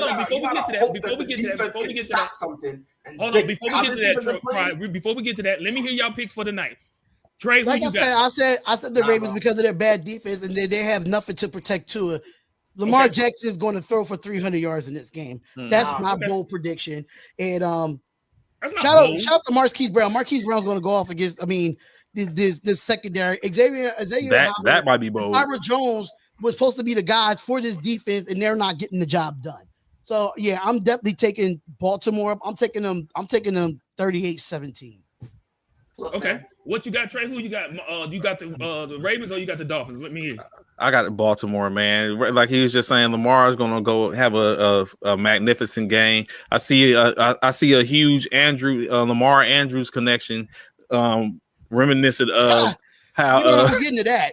He said the last 8 coming years, for you, Spotlight. Get him off you, Spotlight. He's coming for you. The last 8 years. He's coming for you. Listen, he can give you all he wants. The last 8 years, Carr has been here, been better than every quarterback in the last 8 years for the Bears. Yo, but he said Jamarcus Russell was on your roster at one point. That's what he said. He gonna take listen, we can say all that all he want. Name his quarterbacks in the last 8 years. Name his quarterbacks He had multiple quarterbacks in 8 years, and we only had one. He said, this is what he said. I'm reading. I don't know. When you put them together, Jamarcus Russell against. He said, this is what he said. He said, quote, the only reason Jamarcus Russell was trash is because they went to a trash team. That's what he said. That's a direct quote. This is a Bears team that has not won a championship or been to a Super Bowl since my niece was born. We're not going to do that. But he said, he commented again. He said, this is exactly what he said. He said, if Jamarcus Russell went to the Bears, they would have won the Super Bowl. And you guys are trolling, Pride. Shut up. He said. You trolling, Pride. He just gassing him up. He gassing him like crazy. Because I just hate Chicago Bears fans, bro. Like y'all still living off the 85 when the French scored a touchdown. Hold on. Nathan said he got the Dolphins winning. Oh no, never mind. He said who the Raiders had. Who the Raiders had. You know, Derek Carr is the all-time leading passer for the Las Vegas Raiders right now. All-time leading. He passed. And he said, but he just he said Derek Carr can't even sniff. Stop it. 50 who you got for today's game, man? Stop it. I'm just messing with you. Who you got? Who you got for the Dolphins and Raiders? Hold on. Until they're able to make Chicago Bears hat when they have more than one Super Bowl, then we can talk. Talk to him. What you got, Coach? Who you got tonight? I'm gonna pass. I got Baltimore. I'm not gonna go too much more. I got Baltimore. Okay. So no one got. Baltimore. Right, who you got? Come on, you shouldn't even be thinking about this, Pride, because you was just talking about Tua. You shouldn't even be thinking about this. Tua Tagovailoa is gonna get a Tua Tagovailoa dub. That's what that means. I'm kidding. Look, listen, man. I'm gonna tell you. I'm gonna put it to you like this. I got the Ravens winning. I don't think it's gonna be a though. But listen, man. Go ahead, man. I hear feedback. Go ahead, mate. Yeah, hey, somebody got feedback. Somebody. Sorry, that was my fault. That's my fault. Okay. So I wanted to hop on here because I am saying this as a Denver Broncos fan. Derek Carr is one of the most underrated quarterbacks in the league. Oh no, he is. I've been disrespecting. He is top six quarterback in the game. Yeah, but right now he as a Broncos fan, we might have had terrible quarterbacks since Peyton Manning. But Peyton Manning didn't play in 1985. He wasn't a quarterback for us since in 1985, when the last time that the Bears were relevant. He said an old Peyton Manning with a broken neck is more successful than anybody I had. That's a fact. That is a fact. With a messed up neck and with a plant sheet fatty eyes on his foot. Yo, he said he got a messed up neck. I'm about to be real petty right now, y'all. Pride. Listen to this. He's still better than everybody. Right, That's crazy. I'm about to be real petty. Terrell Pryor as a Raiders quarterback was better than the Chicago Bears quarterbacks. Oh, you petty. Now you being petty. Yeah, he being petty. Oh, he maybe receiver. You know you went too far on that. Like went too far on that, That's petty. But I'm gonna say this. I got Pride, who you got? I got the Ravens, but I think the Dolphins will kind of make it a little competitive. You know, like I think they'll kind of keep it somewhat close. You know, like I don't think they'll get embarrassed. You know, I do think the Ravens will win comfortably, but I don't think it's going to be a stop or anything like that. I don't think so because Tua Tagovailoa. I'm sorry, Tagovailoa. My bad. When he goat. He really put the word goat behind his name. Hold up, Pride. My bad. Pride, you don't want another commercial out of you, okay? No. Listen, hey, coach. After the show, you got to give us. You got to give us that. You got to give us that after the show, coach. You got to do it, coach. That's gonna be the outro. That's gonna be the outro. I'm not controlling it. It was a joke. Hold on. It was a joke. It's the outro. Hey, we gotta get the outro. Y'all gonna drop that with no context. Don't do me that filthy, bro. Don't do me that filthy. But I will say this: I expect Tua to have a solid game. I really do. The defense. I mean, we already know them dudes. That's a wet napkin from a little kid's birthday party, bro. That thing is so easy, comfortable, bro. It is wild, bro. Like that thing is you blow on it and all of a sudden disintegrates and it's off into the 4 winds. So I got the Ravens, but I expect the Dolphins to make it somewhat competitive. I don't expect they're playing in Miami. They're playing in Miami. Dolphins defense is Avengers Infinity War all over again. Yeah, bro. They playing in Miami. I'm saying, bro, they better. And Tua, I expect Tua to have a decent game, but I don't. This one for me, this is not a trap game. I mean, I think, but again, we got to be careful saying that because it could happen. Like the Jags and Bills is a trap game. Yeah, we already know. That joke turned out. I think that this game is going to be close up to a point, and then Yeah, no, I'm with you because you commented. You said you had it like it was going to be close in at halftime, and then the fourth is kind of like the second half is when the Ravens kind of run away. I can see a game kind of like that. You know what I mean? Where like it's somewhat competitive. Ravens run away with it at the end, and that's really how it goes. But free Tua. All right. Well, for me, man, I'm taking the Ravens. Of course, I definitely feel like the Ravens gonna come out on this against Miami in Miami. I don't think the defense of the Dolphins gonna have enough to do anything with Lamar Jackson, the human joystick, to go out there and do what he's gonna do. So Mark Andrews, downtown Hollywood Brown. And wait, isn't Latavius Murray coming back too this week, or is it next week he's coming back? I think it's next week. I think next week? Okay. Yeah. Yeah. Oh, just so y'all know, for you Cowboy fans out there, just breaking news right now. It is breaking news. Randy Gregory for the Dallas Cowboys out multiple weeks with calf injury. So that could be another breaking news. And another breaking news. I don't know if y'all talked about it or not, but Cam Newton might be going back to Carolina. Yeah, we talked about him being picked up by the Carolina Panthers. That was a big topic of discussion earlier. So yeah, we definitely a lot of people have their views about Cam headed back to the team in which cut him. So ain't gonna make a difference. What do you mean? Cam Newton ain't gonna make a difference. The offensive line stinks. That was a point made. That's true. That was a point made. 100% true. They just running Christian McCaffrey into the ground. His career about to be over soon. They're gonna overdo it. That's not. They're just going. I've been saying this. I think at this point, the Carolina Panthers need to consider running back by committee. They're gonna have to consider it just to save on the wear and tear Christian McCaffrey. I mean, they did draft Chuba Hubbard. They did draft him, but they still need another running back. Yeah, they still need one to keep McCaffrey out the field instead of getting all those carries and getting all those receptions. But don't you use Cam as the athlete he is as a runner as well? Because I just don't trust it, because I'm scared if he get hit, then he get hit in that shoulder, then I just don't trust it. I don't trust it. Yeah, but multiple teams gave him a contract offer, and he's kind of just sitting on it. He's waiting a couple. Well, y'all did hear the 3 teams in which he wanted to go to, which was the Kansas City Chiefs. Yep. The it was the Packers. Green Bay Packers. And the third team, New Orleans Saints. All 3 teams does not make sense. Those are the 3 teams he wanted. Those are his choices. But honestly, I think it is his choices.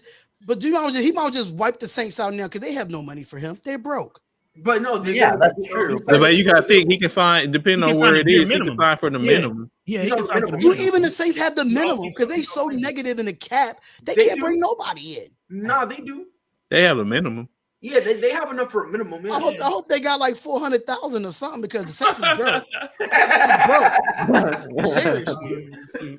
Hey, all right, y'all. Well, hey, that is our time today, man. We appreciate all of y'all for tuning in today on this great Veterans Day.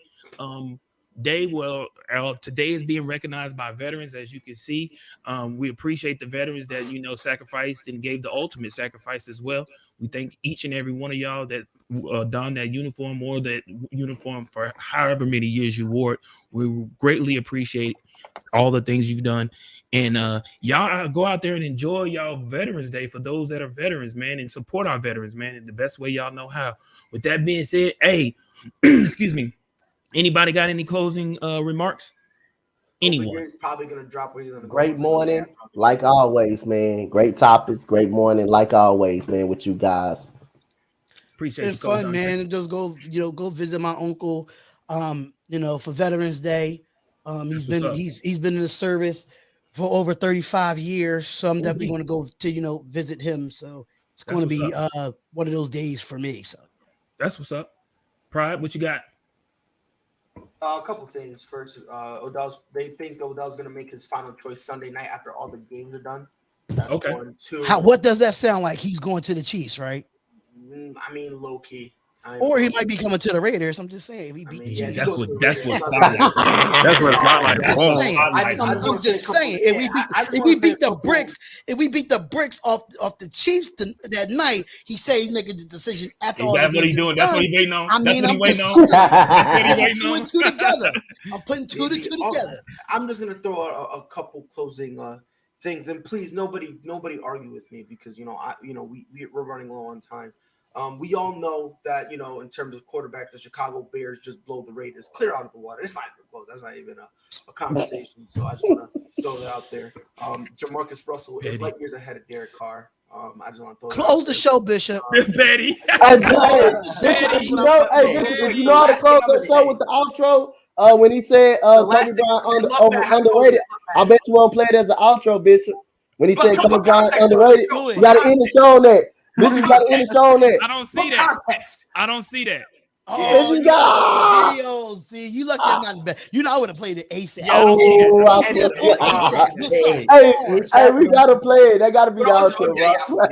I don't see it. I don't have it. I don't have it. I gotta see it. I don't have it. All jokes aside. Hey, Trey, you got anything? Go ahead, Pride. Yeah, I just want to say, all jokes aside, I just want one day for y'all to just go to Tua and say, you know what? We apologize for just a little bit of the slander. That's all. Y'all don't gotta say he's top 10. Y'all don't gotta say he's top. I don't care. Depending on how he plays tonight, tomorrow's show, if that's warranted, Hey, I'm just like this, bro. Tua plays bad, you're not seeing me. I'm just keeping it bugged. I done too much hyping up Tua. He plays bad, y'all not seeing me. Y'all won't see me until next week. You better be on here, Pride. If he play bad, you better be on here. Trey, what you got? I won't be here. My Pride. I had to deal with Freddie about the Raiders and the Giants. Come on, bro. You gotta come up on here. Come on now. I had to face Freddie head on, man.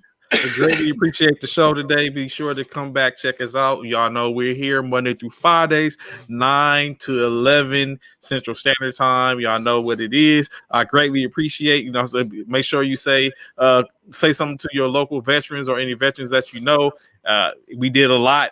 You do a lot of things. I know I put in work for the squad. I'm very sure Bishop put in work for the squad. I know plenty of others that put in work for the squad. And we're not just talking about from an aspect of deployments. It's like a whole lot goes on behind the scenes if you don't know just in everyday life of a service member. So greatly appreciate it. And not to be missed out, the family members of the service members, hey, they put in work too. Make sure, shout out to y'all. Hey, as always say, all forces, all sports, all plays, ASAP. Let's go. Nate, you got anything? Yeah, I have two things. One, just want to give a shout out to everybody who served out there. Thank you guys for the service. My dad and my mom and my grandpa, they all three of them served in the Marines. Say that. And second thing is, I felt like week 9, since I wasn't able to be here throughout the whole show, I'll get my takes into this now. I feel like week 9 was a cursed week. Breaking news. Cam Newton is back with the Panthers. He did sign with them. That's cute. That's so cute. Not so cute. It's adorable. I say that because the Bills, every time they're hugely favored, like the top 4 times that a team has been hugely favored to beat a specific NFL team, it has been the Bills, and all 4 of those were a loss. Talking about the Bills and Jags there. Raiders going into New York, that has been a curse. It's for whatever reason, they can't beat the Giants when the Giants are the home team. And Dallas can't beat Denver, period. I mean, Dallas has not been able to beat Denver since the 90s. That's crazy. I wouldn't have known that. I wouldn't have known that at all. That's mad crazy. Yes. R.I.P. to Tina Tinter, the lady that lost her life in the car crash with Henry Rugg situation. She was a veteran. And shout out to the Raider Nation for helping out her GoFundMe account, raising $100,000 for that family. Shout out to the Raider Nation for that. So with that, man, that is our show. We had a great show as always, man. Be sure to come check us out. If y'all didn't hear us before, be sure to check us out Monday through Friday from 9 a.m. Central Standard Time. Make sure you check your time zone. We are on 9 a.m. Central Standard Time, so check your time zone. Be sure to check us out. That's where we are. We're gonna bring all the sports, all sports, all plays Monday through Friday, man, 9 a.m. to 11 a.m. Central Standard Time. With that being said, y'all have a great Veterans Day. I'll see all of y'all in the morning. Let's get it tomorrow morning, man. We got some great topics to talk about tomorrow. Y'all be safe. Y'all be easy. It's your boy Bishop and all of us from our ASAP. Peace. All sports, all plays. All sports, all plays. All sports, all plays. 365, we making a plays. You talking the game, get you to the days. We're out in the court, the dime in the lane. Variety, topics, living the same. All presentation, sports information. In the airways, taking the nation. All sport, all plays, they working your faces. Grace at the field, so tie the laces. All sports, all plays.